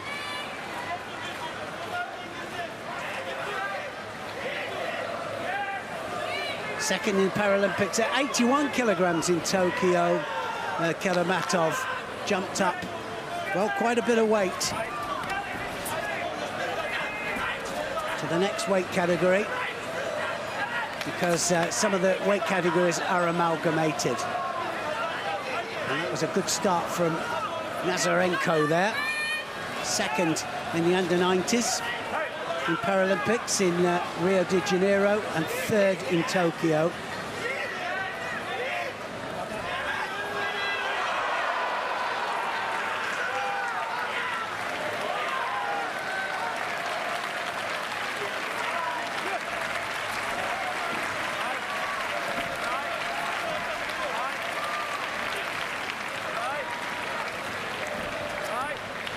Good Uchimata attacks there, look at it. Nazarenko and Karamatov going for it.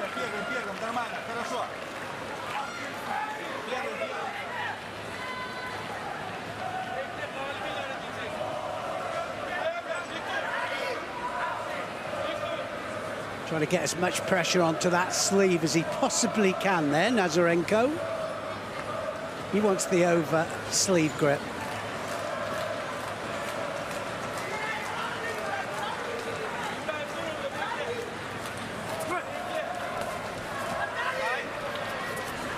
And again, moving off to the edge.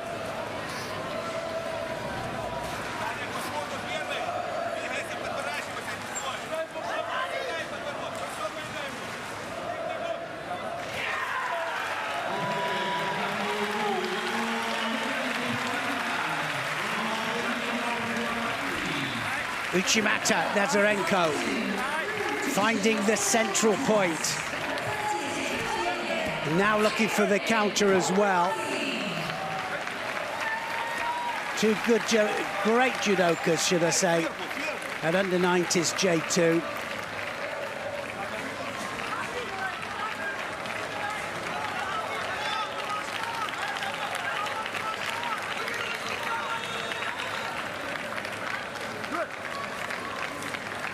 Immediately on the Hajime, they go into stance. One is going left. Karamatov is the lefty, Nazarenko the right fighter. But they've just got to be a little bit careful when they come in for the Uchimata attacks, because the other one could slip it and then use the momentum to take them over. Karamatov gets a Shido.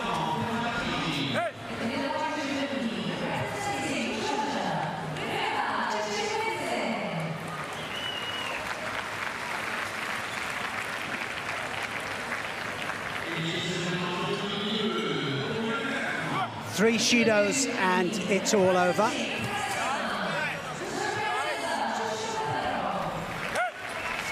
Really nice Sianagi there from Karamatov, getting close.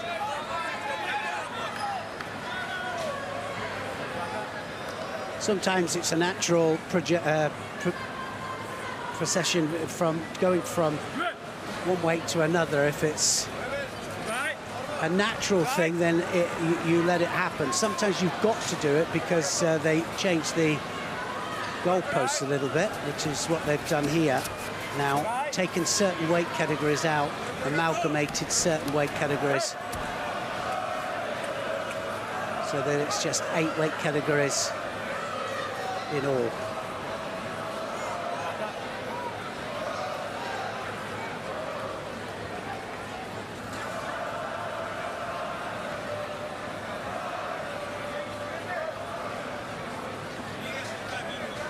Well, I get the feeling that we're going to see something quite big here. That wasn't far off. One right, one left.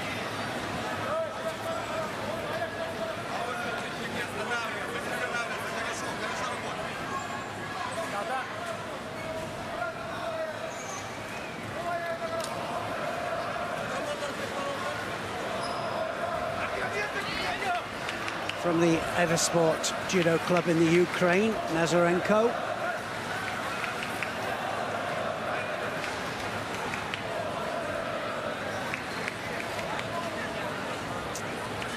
asked about his philosophy on judo, he said faster, higher and stronger. It's a good philosophy.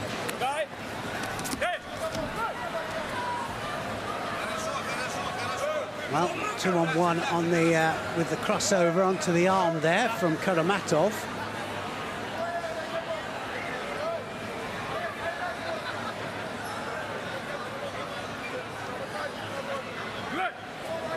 Cross grip, pulls the arm through, and that wasn't far off either. Not even halfway yet in this contest.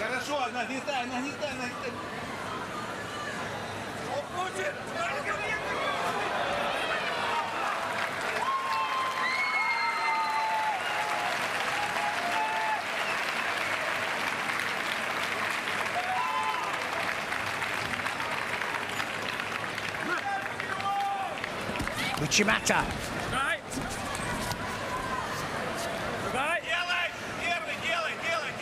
Well, certainly getting action-reaction, these two, from each other, because they are hitting each other with really strong techniques.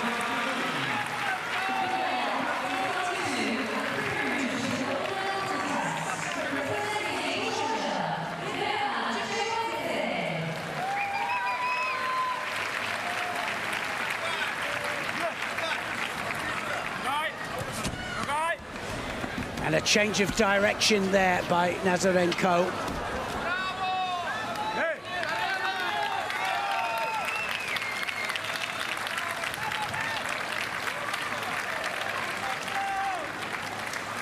Хорошо, здорово, хорошо, так же нагнетай. Поясом внимательно. He's starting to breathe a little bit, Nazarenko.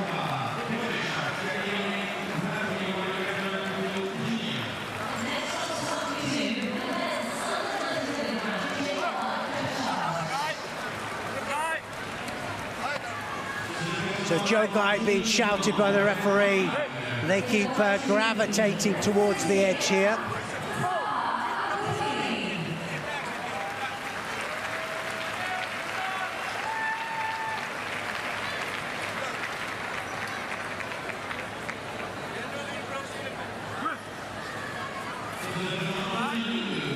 Quick change there with the Kumakata. Still has two hands on.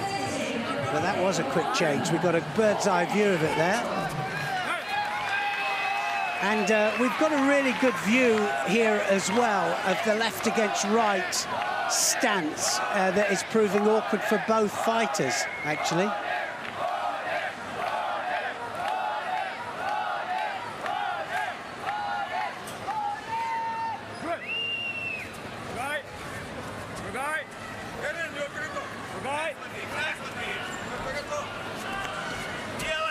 Arm over the back. This is a chance.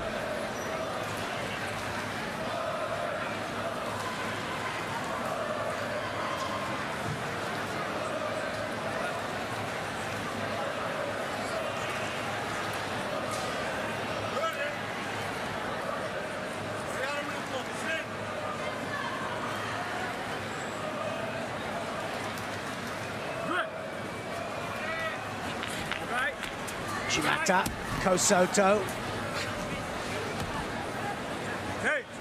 Well, both fighters just attacking, then going to ground. They don't want to chance any kind of counter-attack.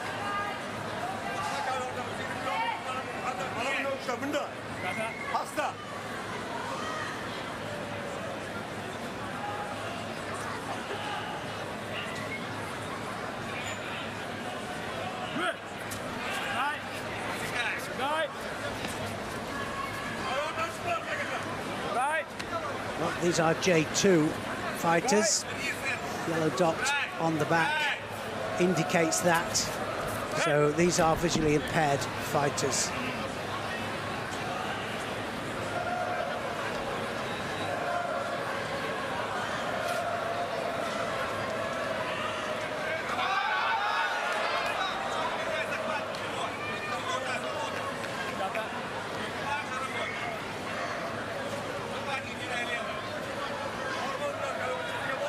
I think the first one that changes the direction of the techniques will be the one that will score.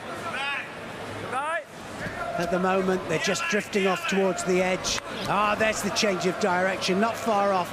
Got a possibility of a strangle there.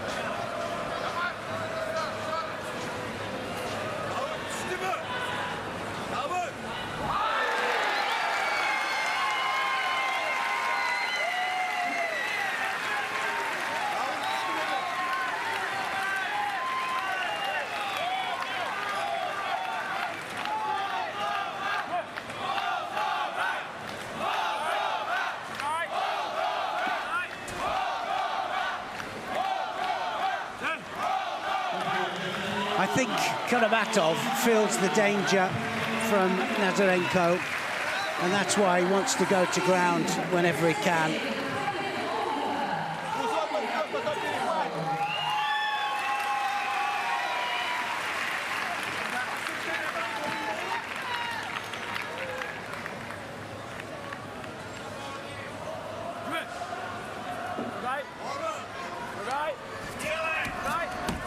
Oh, that's it. It's the counter. And that's a full ippon, and that's why he wasn't actually. So that's a Wazari. He's going to hold him for 10. He's tapped out anyway. And that is why he didn't want to fully attack in the middle of the tatami. And that's the difference in the power there. Nazarenko was starting to just bear down on him, and every time he attacked, Karamatov was attacking first, and he felt that danger with the hands and the counter-attack from Nazarenko.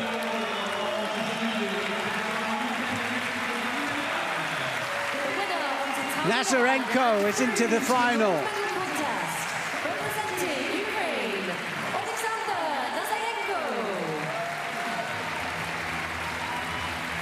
Nazarenko, winner by ippon.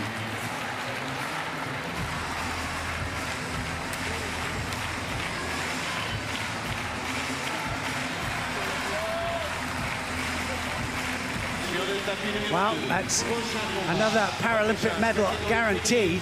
Arm went over the back there. It was a Seoinage attack there from his opponent there. Nazarenko there just winds him backwards there, Taniotosh, and beautifully taken. He was waiting for the right moment came.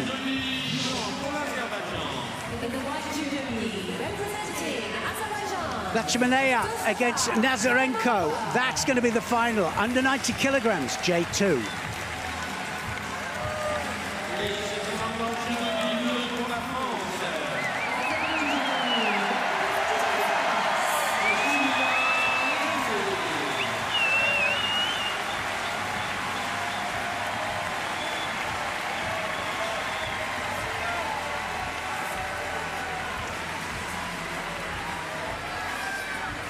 Semi-finals, +70s J1. Anastasia Hanik of the Ukraine steps out against Kristela Garcia of the United States of America.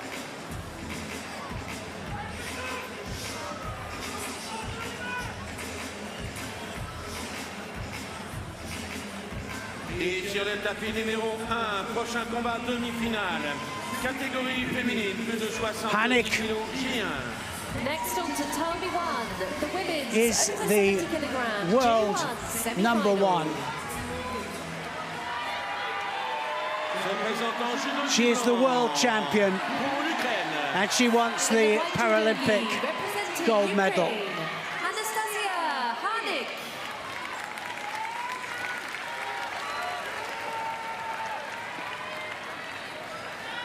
Et ses représentants judo bleu pour les États-Unis d'Amérique. In the blue judo gi, representing the United States of America, Kristela Garcia. Kristela Garcia having a great tournament. Took up the sport of judo at the age of 9, Garcia. And she's from Team Sacramento in the United States. So a big hello to all of those, if you're listening. That's Anastasia Hanik. She'll be wearing white, and Garcia, Kristela Garcia, is going to be wearing blue.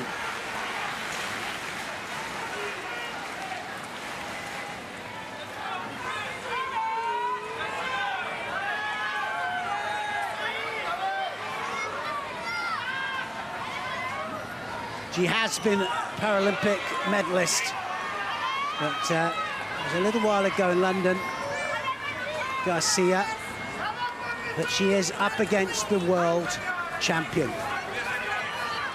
Away they go, semi-final, and that's the first one. Wazzari scored straight away there by Hanek. Is she going to follow this through? Can she get the leg out? She'll have to tie up the top half first, then get the leg out.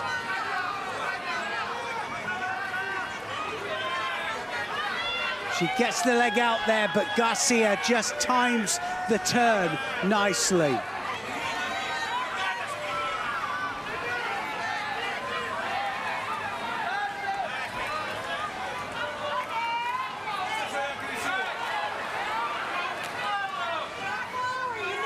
Well, very aggressive fighter, Hanek of the Ukraine. She comes out all guns blazing. Knows what she wants, body language gives it away.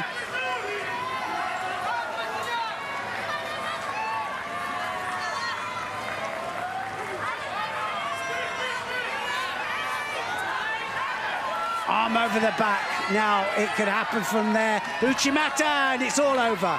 I think that was a score. I thought that got a landing there. Wazzari Ippon will be the score, and the Uchimata took Garcia onto her side. The referee hasn't awarded the Wazzari yet.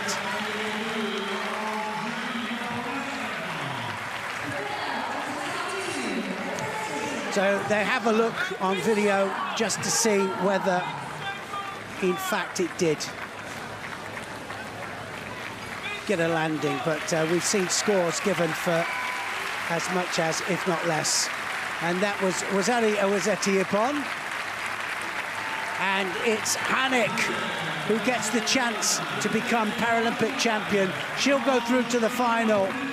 Hanek against Garcia. And Hanek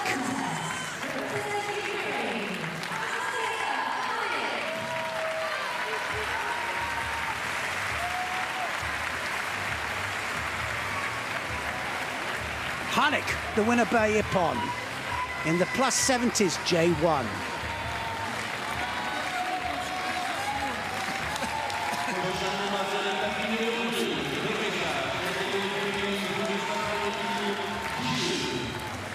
This is how it started off. Uchimata gets the side landing, clearly.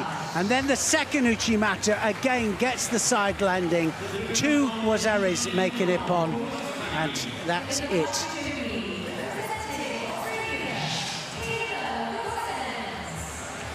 There's the lineup then. Hanek is through to the final. Who's going to meet her in that final of the +70s J1?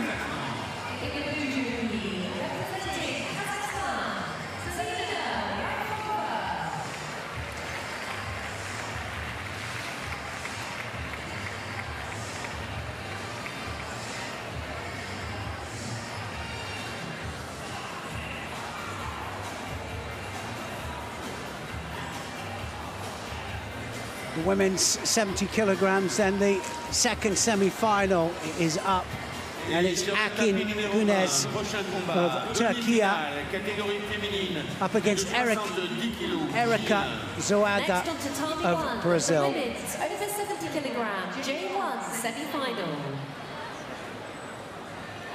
The second semi-final. Who is going to go through to fight Hanek in that final? In white, representing Turkey, Nazan Akin Güneş. Well, looks relaxed. Coach and fighter, world rank #2. Zoaga, Akin Güneş. In the blue judo gi, representing Brazil, Erika Zoaga. Well, Erika Zoaga. She actually got caught in the quarterfinals but the arm was absolutely straight as her partner was attacking her. Brian Toth is going to be officiating this match. Yes, the arm was caught straight, and it meant that her opponent was disqualified for throwing with an arm lock on.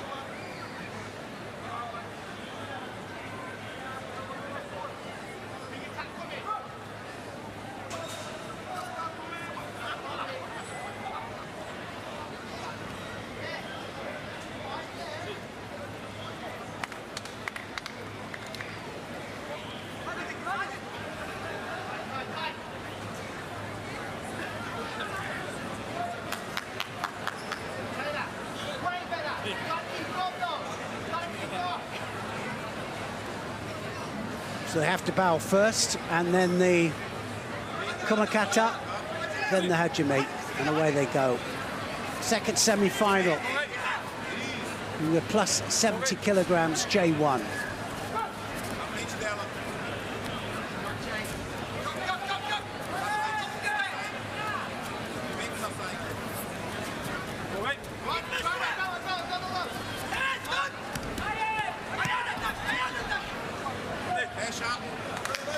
Notice how they turned in towards the central point then, because of the Jogai command. Sometimes you might get an athlete that is deaf and blind, and then the referee has to just touch on the shoulder just to warn the athlete.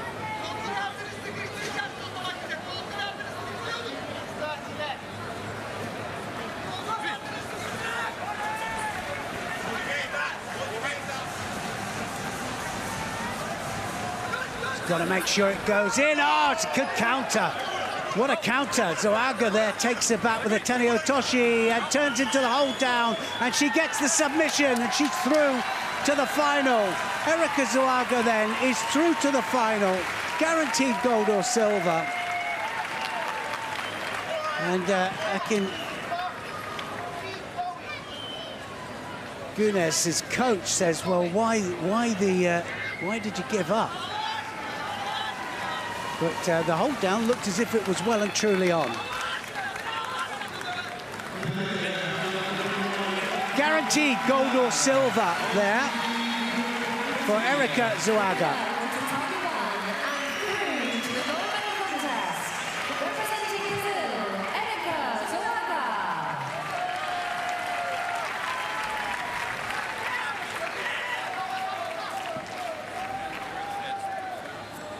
Erika Zoaga, the winner by Ippon in the plus 70s J1.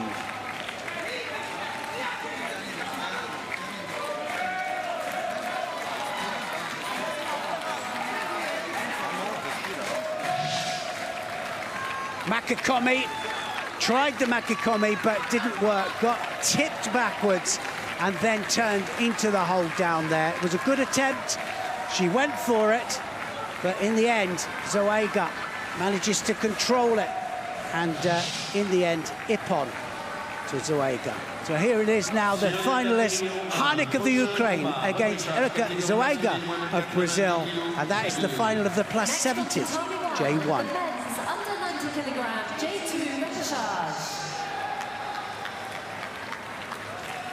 Se présentant Judo d'Island pour la Géorgie. In the white judo, representing Georgia. So the repechage match is still to fight off. And the first repechage match is going to be Lasha Kazilishvili of Georgia, and he's up against Evan Malloy of Great Britain.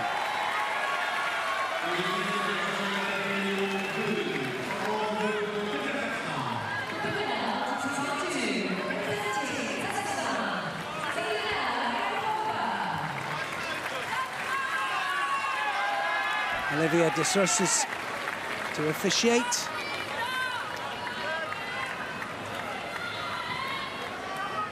Kuzalashvili just a little bit unfortunate in his semi-final.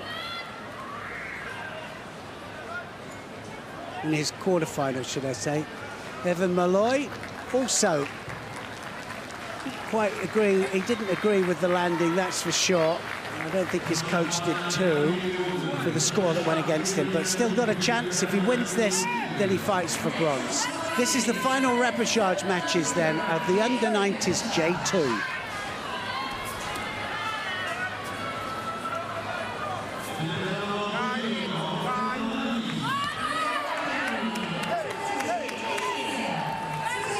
Good attacks from Malloy.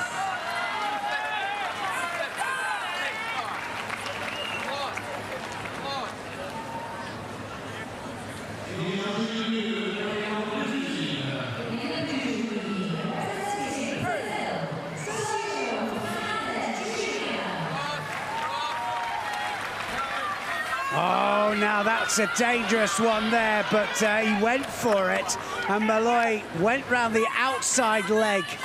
And if somebody's got a bit of an Uchimata technique, it's a bit of a dodgy one to do, and he got away with it this time.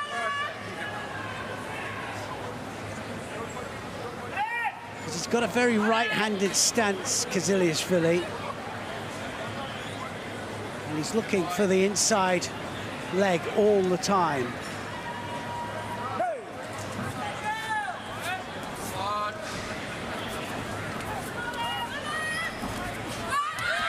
Good attacks. Very strong Seoinage attacks.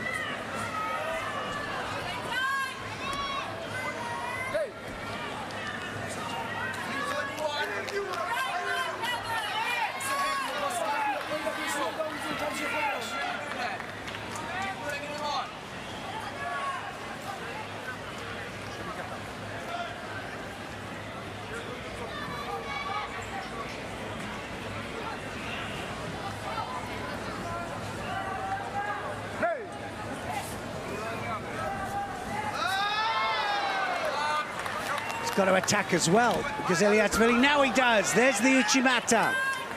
And that is definitely what Malloy has to be a little bit cautious of, especially wrapping himself around the front leg.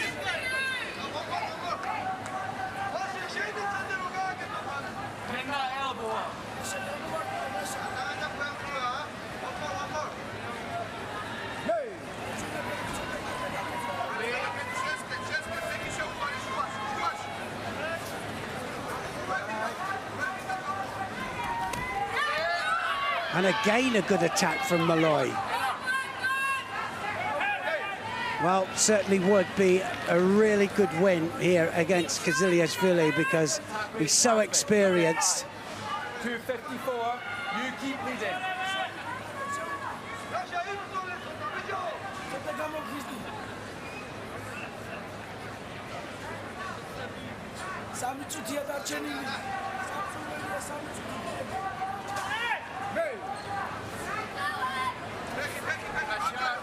Well, they say in judo that if you've got the two hands on, then that's the time to attack. That's the time that you have control of the opponent. And that's the time, actually, that most people do attack. The fact that J1, J2 athletes are starting gripped up means that they have to sometimes adopt a slightly different stance as soon as the hajime is called. And some of them just go immediately in for the attack.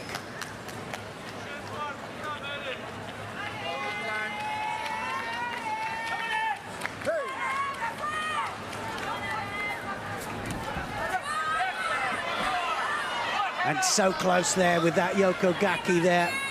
And now he goes in, trying to feed the arm through here.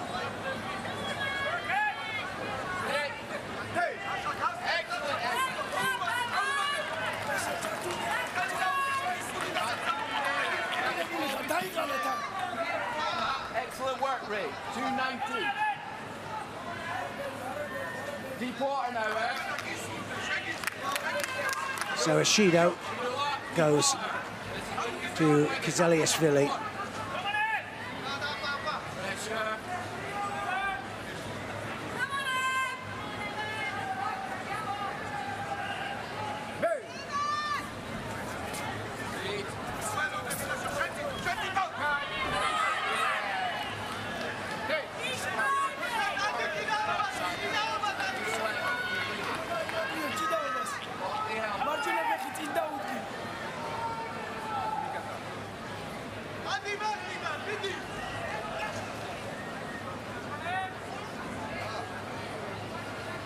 Well, every second out there for Evan Malloy of Great Britain is great experience. Kaziliashvili has got so much experience at Paralympic level.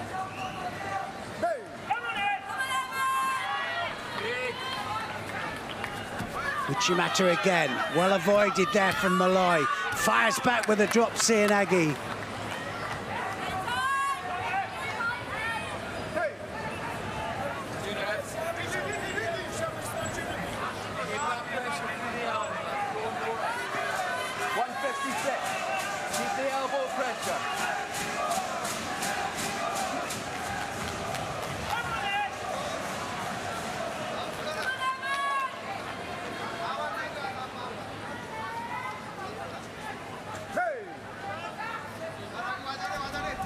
Oh, nice. Yokogaki. Well, it wasn't far off, was it, a landing? They might have a look just to see if it did get the landing there.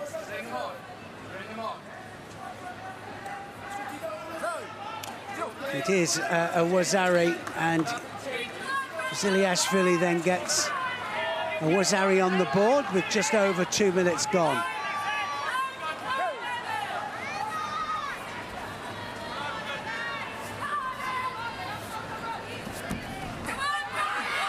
Oh, and that was a good one as well there from Malloy.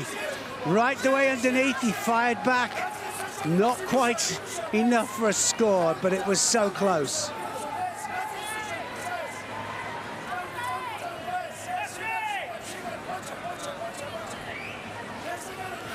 Trying for the triangular strangle there, trying to hook in.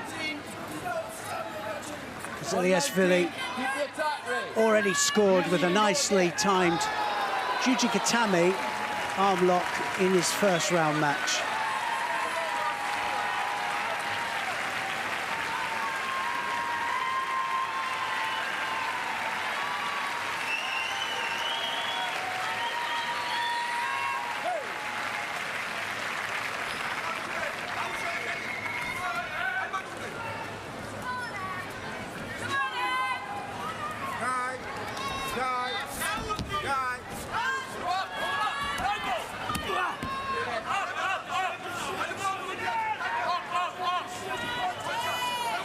Well, good attempts from both fighters, and now Kaziliashvili just wants to waste a few seconds because he's only got less than a minute to go, and he will be then in the bronze medal position, fighting for bronze.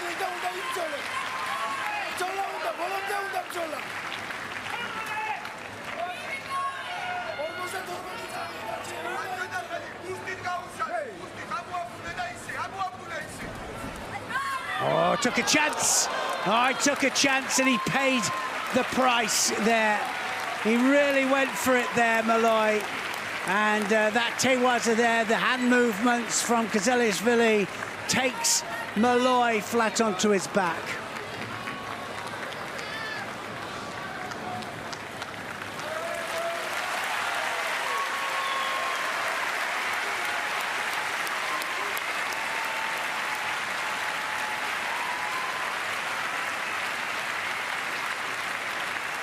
He accepts it because that was terrific stuff. At least it was open. At least he went for it there. Kaziliashvili against Malloy, a Wazari and an Ippon on the board.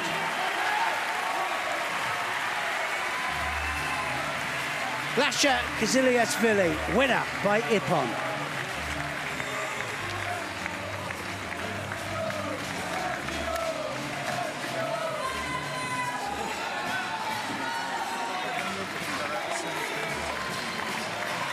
Sur le tapis numéro 2, prochain combat, demi-finale, catégorie masculine, moins de 90 kilos. Well, there was the counter. He wasn't quite all the way in there, was he, Malloy? And then gets taken backwards there. Great control with the arms there, and look at the disappointment there on GB coach. It was a great moment for Georgia. So Kaziliashvili then goes through to fight for third place against Karamatov. judo libre représentant la Turquie.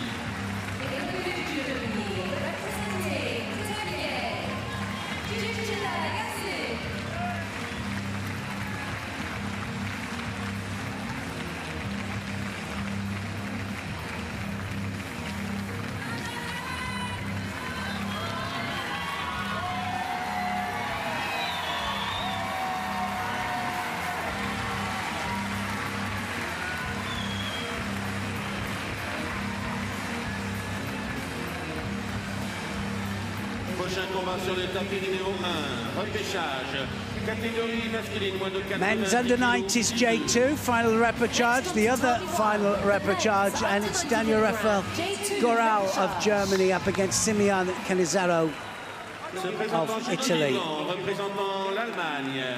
In the white judo gi, representing Germany, Daniel Rafael Goral. World ranked number 7, Goral.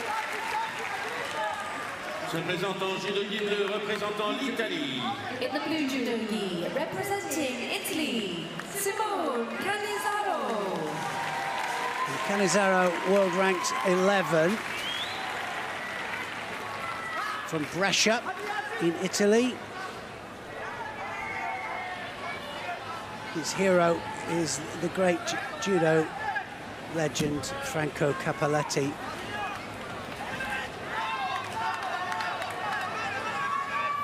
Goral of Germany will be in white.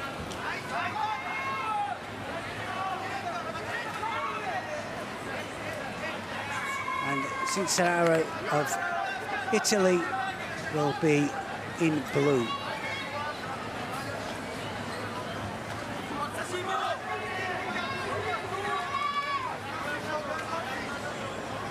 Goral against Canizaro.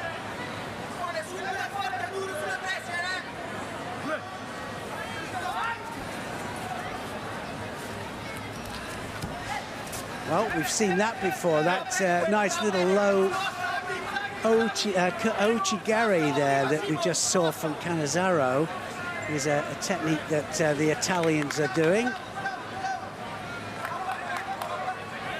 Made famous by Palais of Italy, who goes on to one knee, and there's a nice Tomonagi as well. So brilliant stuff there from Canizaro.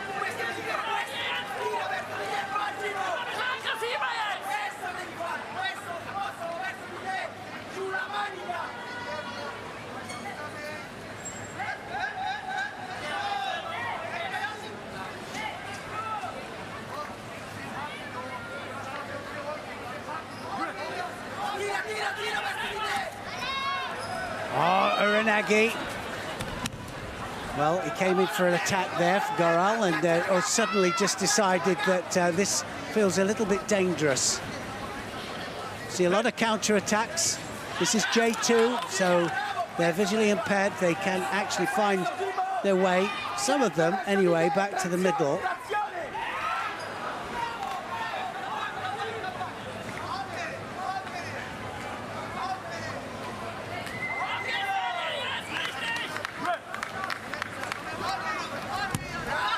Oh, now then, that went against the knee. Oof, that was a bit unfortunate, I think. Yeah, that came in then, and that was unintentional, absolutely unintentional, but did go against the knee there of Canizaro.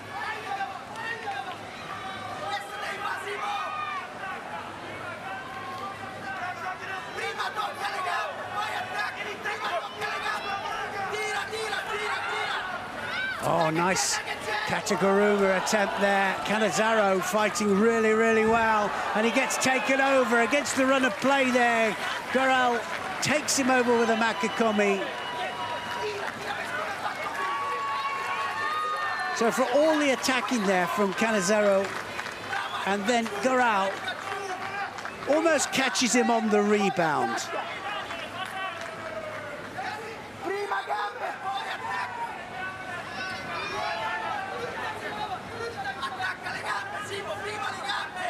Was Harry on the board?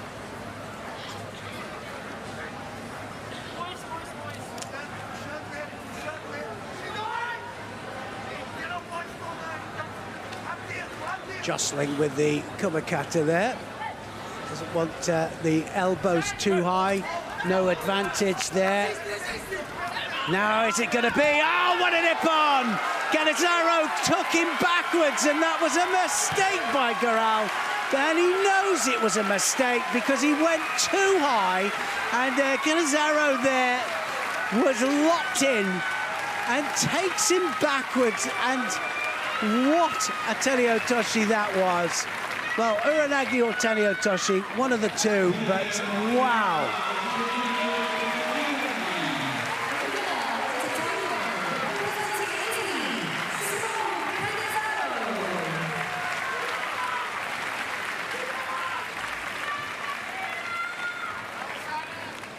Goro was a Wazari up. There he is. Canizaro winner by ippon.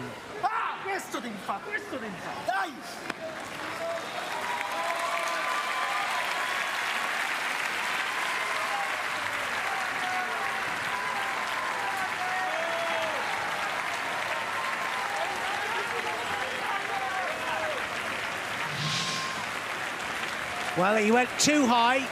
Arm over the back there, and he reached too far over the back. And look, Uranagi it was, and he just lifts his hips up there. Where his head went is where his opponent landed there, Canizaro.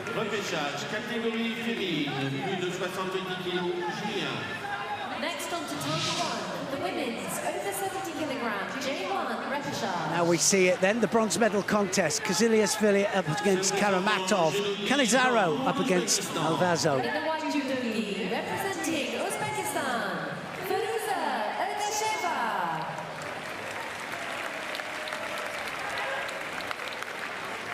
So Erdasheva then world ranked number 6 coming out here for this final repechage match of the plus 70 J1s. Erdasheva of Uzbekistan up against Tambulan of Indonesia.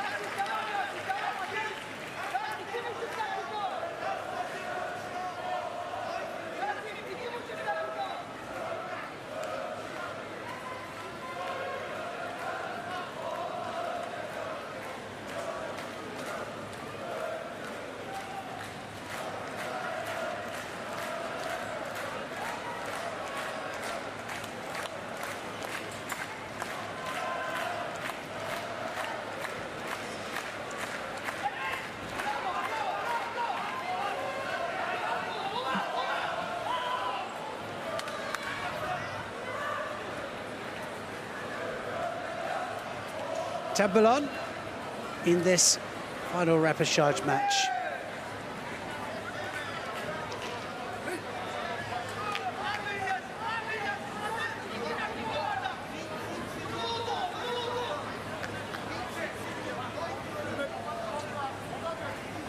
Erdasheva in white.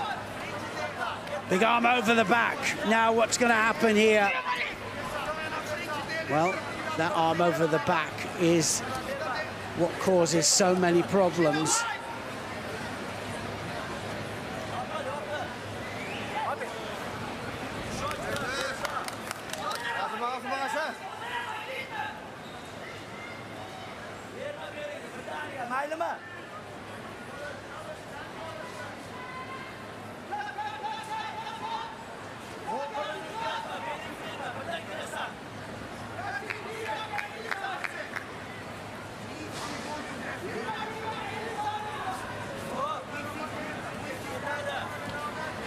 Erdasheva likes to get the arm over the back, all round the back.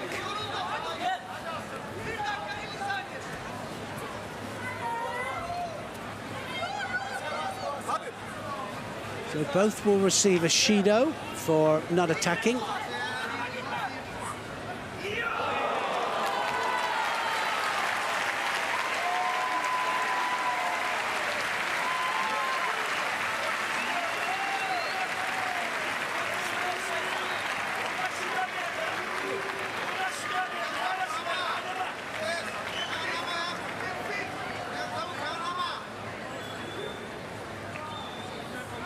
One Shido goes up to Tempelbon.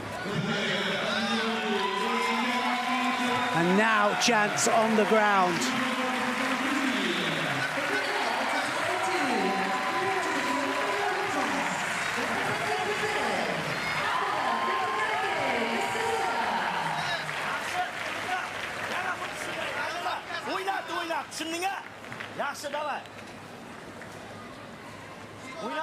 One Shido doesn't mean a lot, but 2 Shidos can mean a lot, and 3, it's all over. So the rules in Judo are exactly the same, except just they start gripped up, of course, and as they move towards the edge of the area, the referee will shout Jogai. He'll be a lot more lenient on these J1 fighters, and now possibility of a hold down here. She gonna get it? Just not quite. Had to be a little bit quicker in.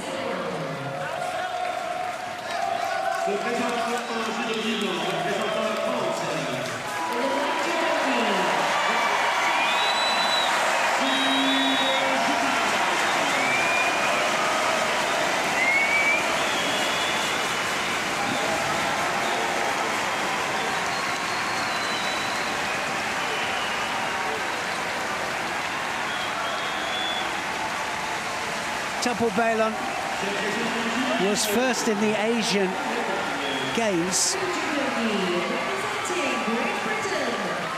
and Ergasheva 5th in the World Championship, 2nd in the Asian Games, so these two know each other.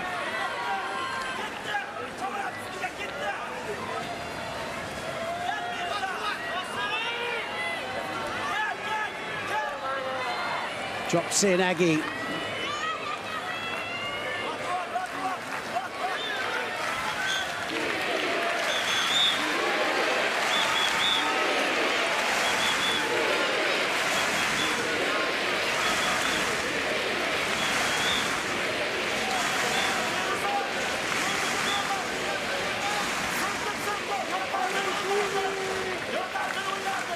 Well, the coaches on their feet.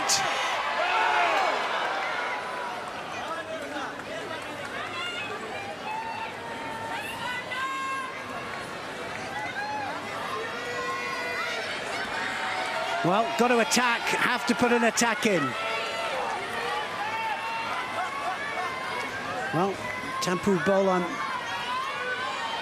will have to make sure that she's first in, because at the moment she's not getting there.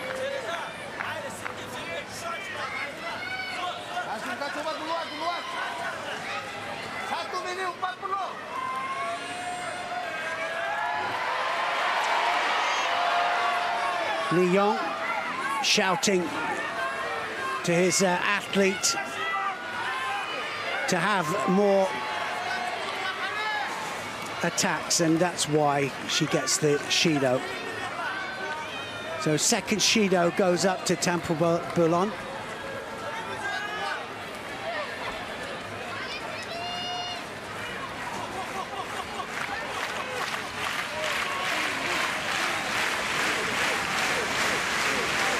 Oh, she gets the Ippon, and I think she was on the neck. And well, she was throwing her hips forwards. It didn't look as if it was around the neck to me, but it obviously was. She had an under grip, and she was trying to throw all of her hips and her weight forwards, and so in the end, Tempelbon had to submit.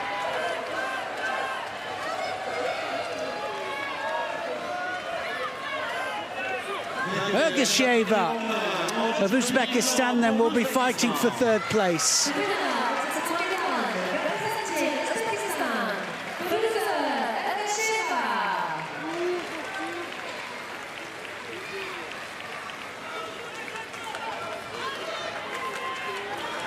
Winner by Ippon for Ergasheva of Uzbekistan in the plus 70 kilograms J1.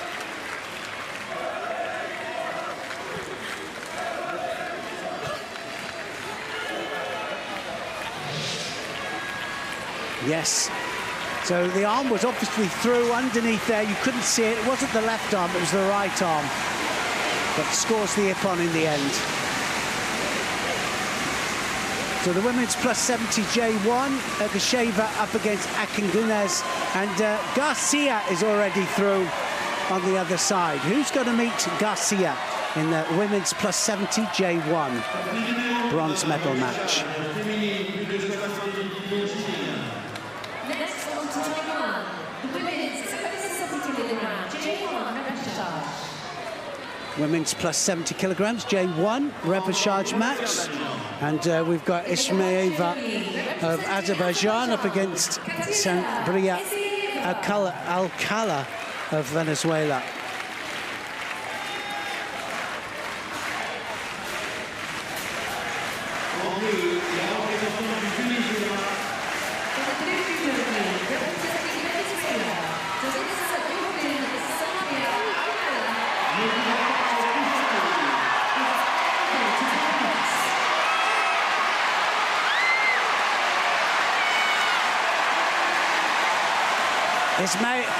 Ismaeva of Azerbaijan stepping up first. She'll be in white.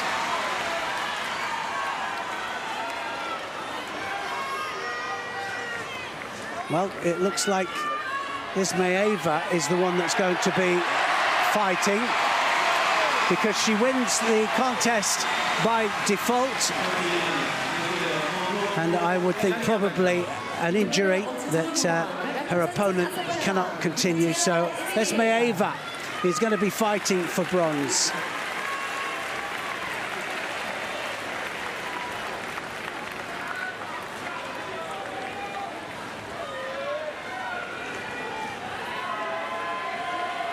Ismaeva, winner by Ippon, but awarded the contest.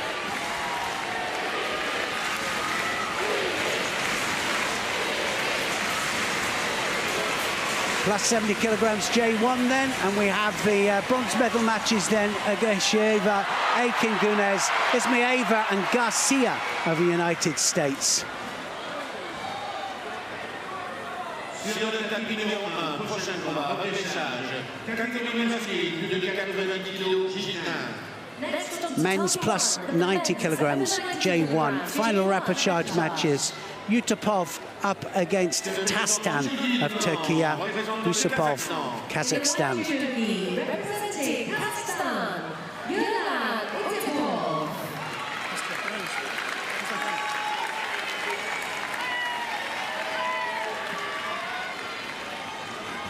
Et c'est le représentant Judo bleu, représentant la Turquie.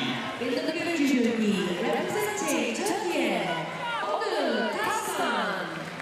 Onur Tastan will step out first, world rank 4, 32 years of age, from Izmir in Turkey. Katerina Marzok will be officiating. Third in the World Championships in Baku.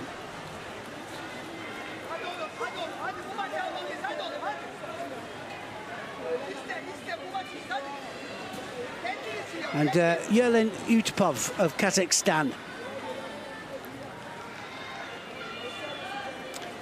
36 years of age, from Eitru in Kazakhstan. His best place, 9th place at the Paralympic Games, 9th place in the World Championships. Everything a bonus for him. And Yusupov already gone better than he's gone before. Yerlin Yusupov wearing white. Onur Tastan wearing blue.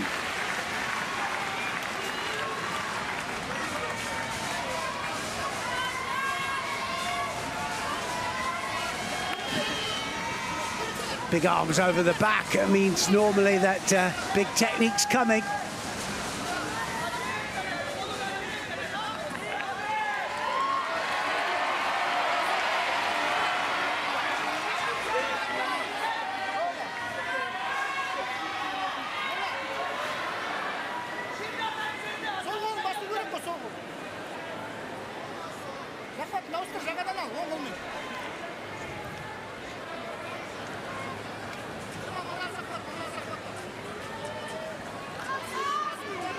Zendrostkianov shouting for Utopov.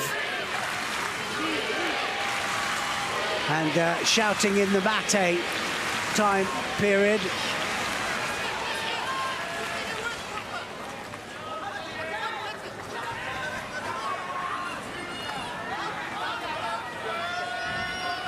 Got control of that sleeve. And now the arm round the back or over the top, either one. Round the back will do. This could be a dangerous situation now because he knows where he is. That close contact is what a lot of the Kazakh, Turkiya, Georgian fighters, they love the arm round the back or over the back because it's close contact. Certainly when I used to fight Georgians or Kazakhs, wrestlers, it wasn't a place I wanted to be.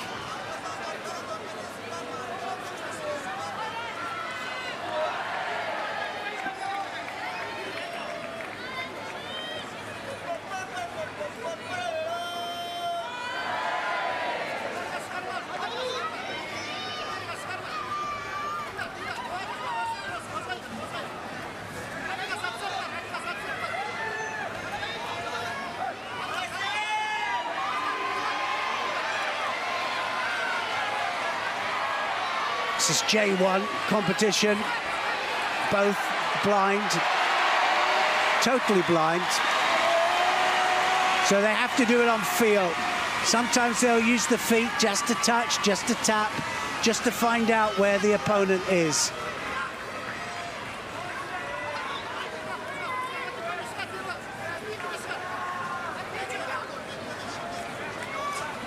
And there, oh, wow, full commitment there for the Sianagi. Left his neck up a little bit, hopefully, and we can't see it from this angle there, but the referee can. And if it's across the face, the referee will stand it up. They won't let it carry on.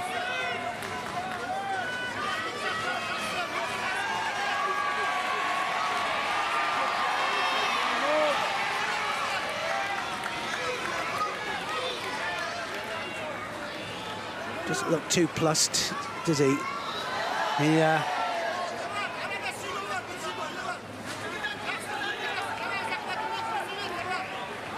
Emgel of Turkey, the coach,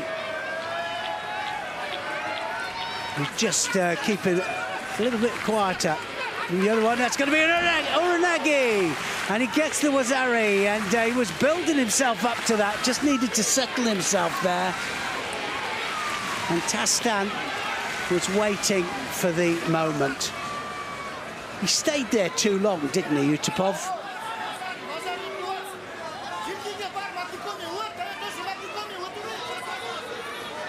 So now Utopov getting his instructions.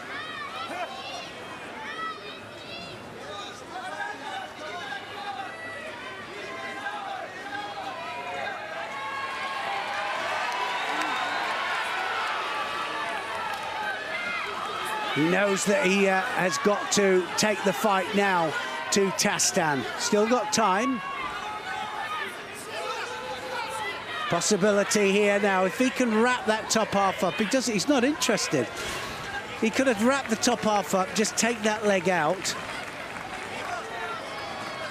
and it would have been game finished.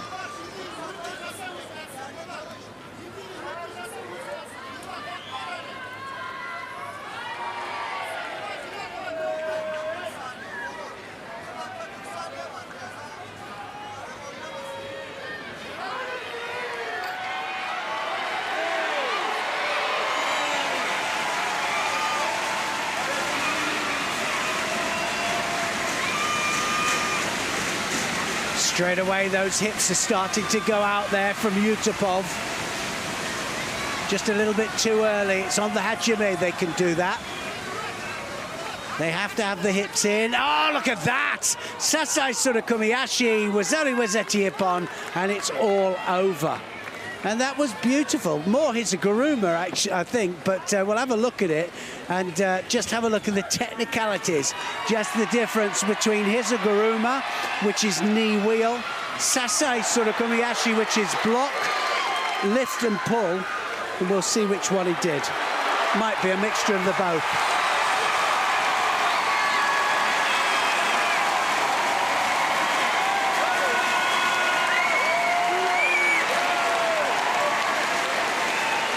Men's under-90s J1 then, the repechage final, and Ona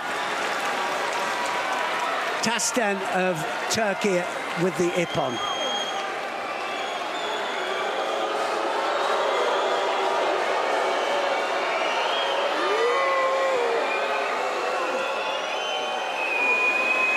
So Ona Tasten, the winner by ippon.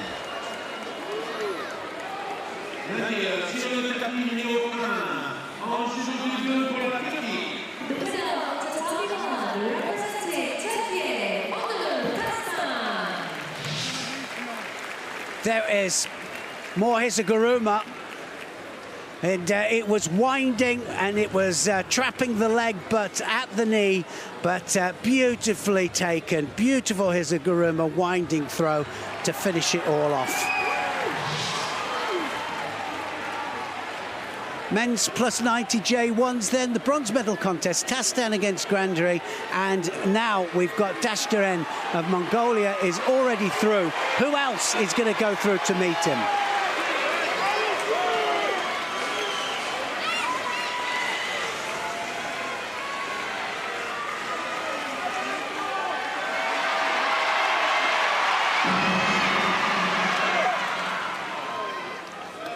Men's plus 90 J1, the last final repechage match then. Daniel Net of Netherlands up against Ilham Zakiev of Azerbaijan. Next on to time one, the men's over 90 kilogram J1 repechage.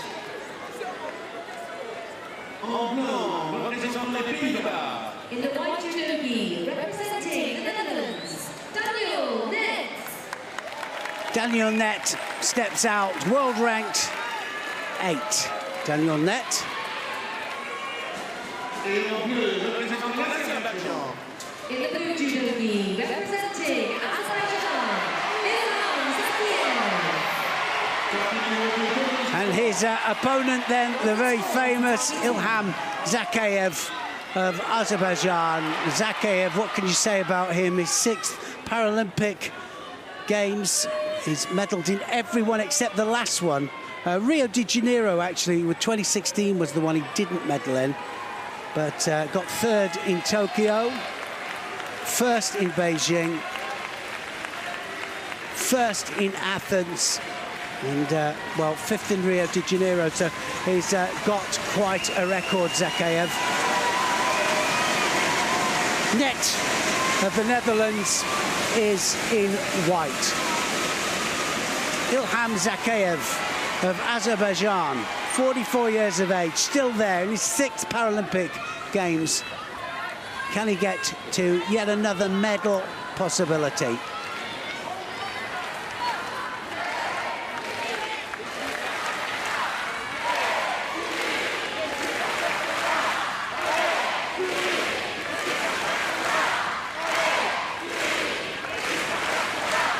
So Kumakata is the call, and they come together ready to go. So they have to win this, and they will fight the losing semi-finalists.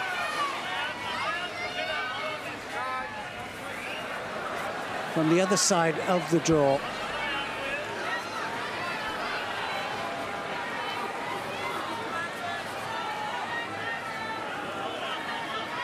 We didn't see Zakiev attacking much in his previous match. Will we see a little bit more this time? Just needs one opportunity. He's an opportune judoka.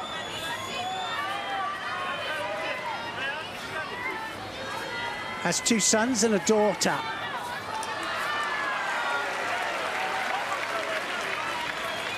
And can you imagine his debut for Azerbaijan was in 2003 at the World Games in Quebec.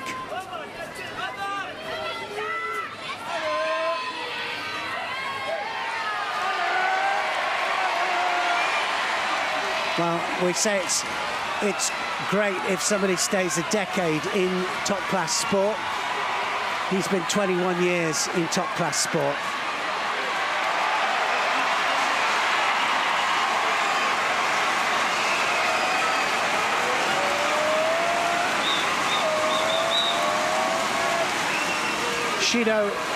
Shido. One Shido each.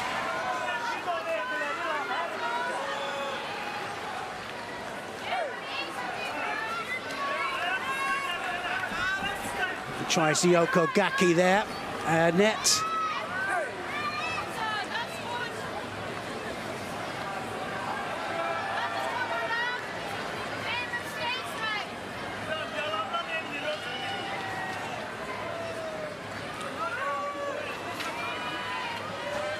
From the Neftchi club, Zakhaev.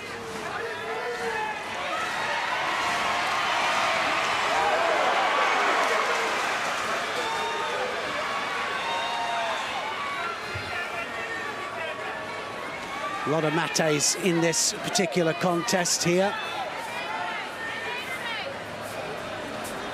Net also has 3 children. His ambition was to compete here. Well, he's certainly done that. He's done it so well. Icing on the cake would be to fight for a medal, especially against one of the Paralympic heroes, and that's Ian Aggie there. The hands came off.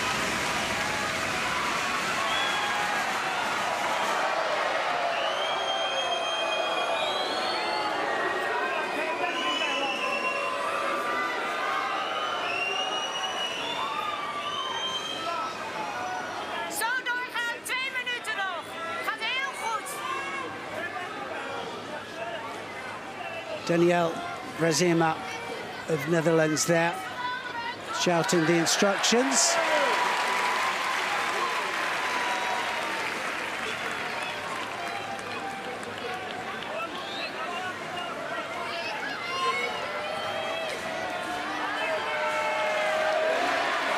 Away they go again.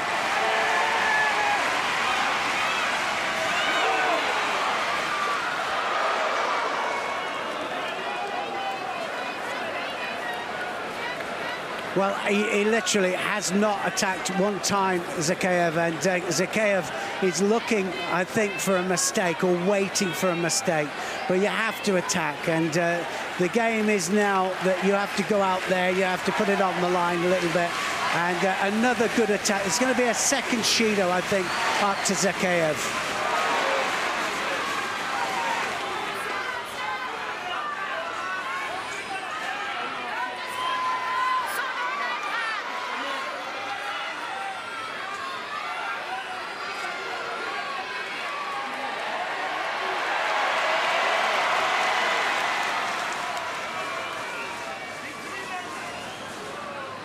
So there's the second Shido to Zakhaev. One more and it'll be all done. It will be all over.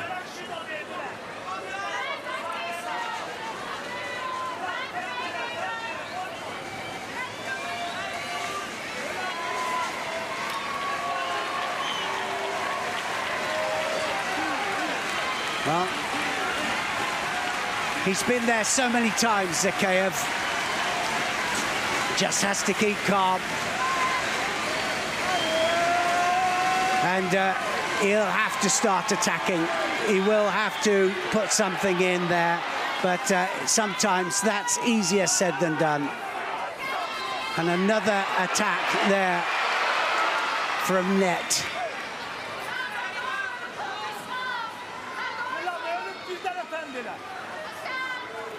Well, almost for sure their coach is saying you've got to just keep on. And you've got to put an attack in. You need something now.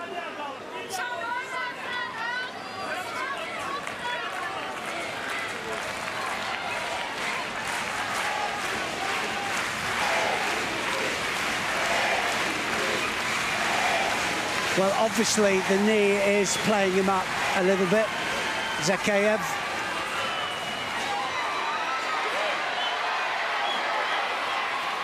Well, certainly Zakhaev cannot afford another penalty here, so if he does it too much, he's not happy with that net at all. They're going to both get a Judo. I think that's what Net is pushing for here. But if they both get a Judo, then it's all over. If one gets a Judo, then it'll be 2 each.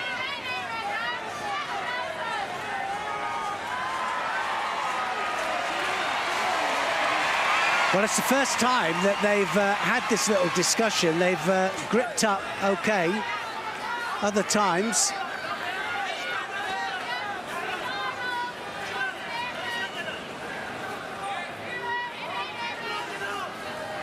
the hero of Azerbaijan then, with a chance here. Oh, he's fallen onto the hold. He's fallen onto the hold here, and he's going to hold for the Ippon, or, well, for the Wazari, and then he's going to be fighting for 3rd place.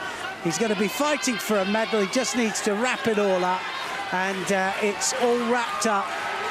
It's got a Wazari on the board already, and now the second's ticking away, and it's all over. And Zakhaev has done it again, and at the grand old age of 44, which is absolutely amazing, in his 6th Paralympic Games, he is fighting for 3rd place.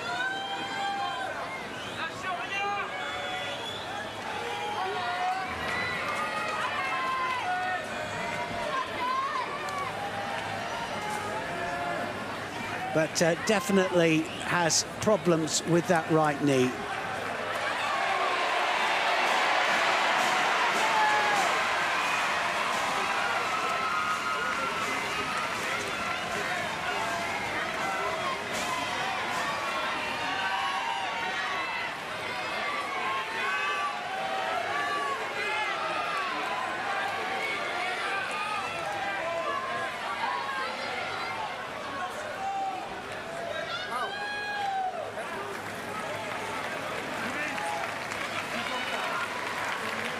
At last they come together, plus 90s J1 then, and it's Zakhaev that wins by Ippon. The winner on tatami 1, representing Azerbaijan, Zakhaev will be the one to fight for 3rd place. Zakhaev, the winner by Ippon.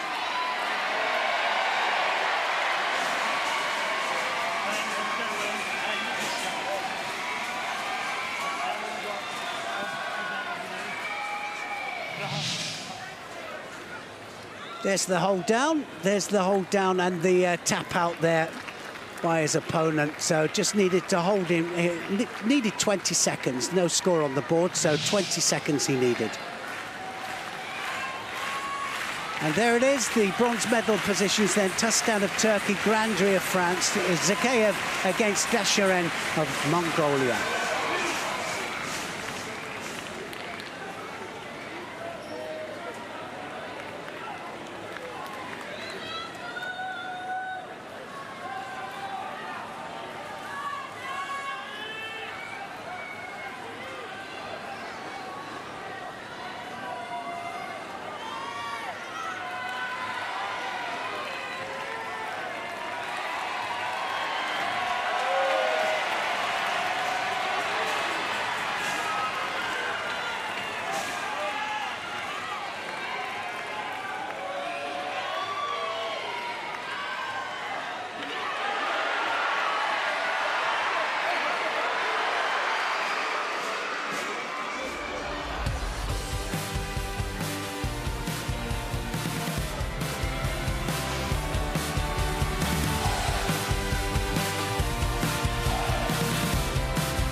Well, some great judo we've seen this morning. We've seen some surprises, and we've seen great ippons, and one or two that went against the grain. This French crowd have been absolutely marvellous, and they got what they came for, because the judo has been incredible. We've got all our finalists for later on. John Cullen and I are going to be there for all the medal matches and all the finals. Until then, a little bit later, goodbye for now.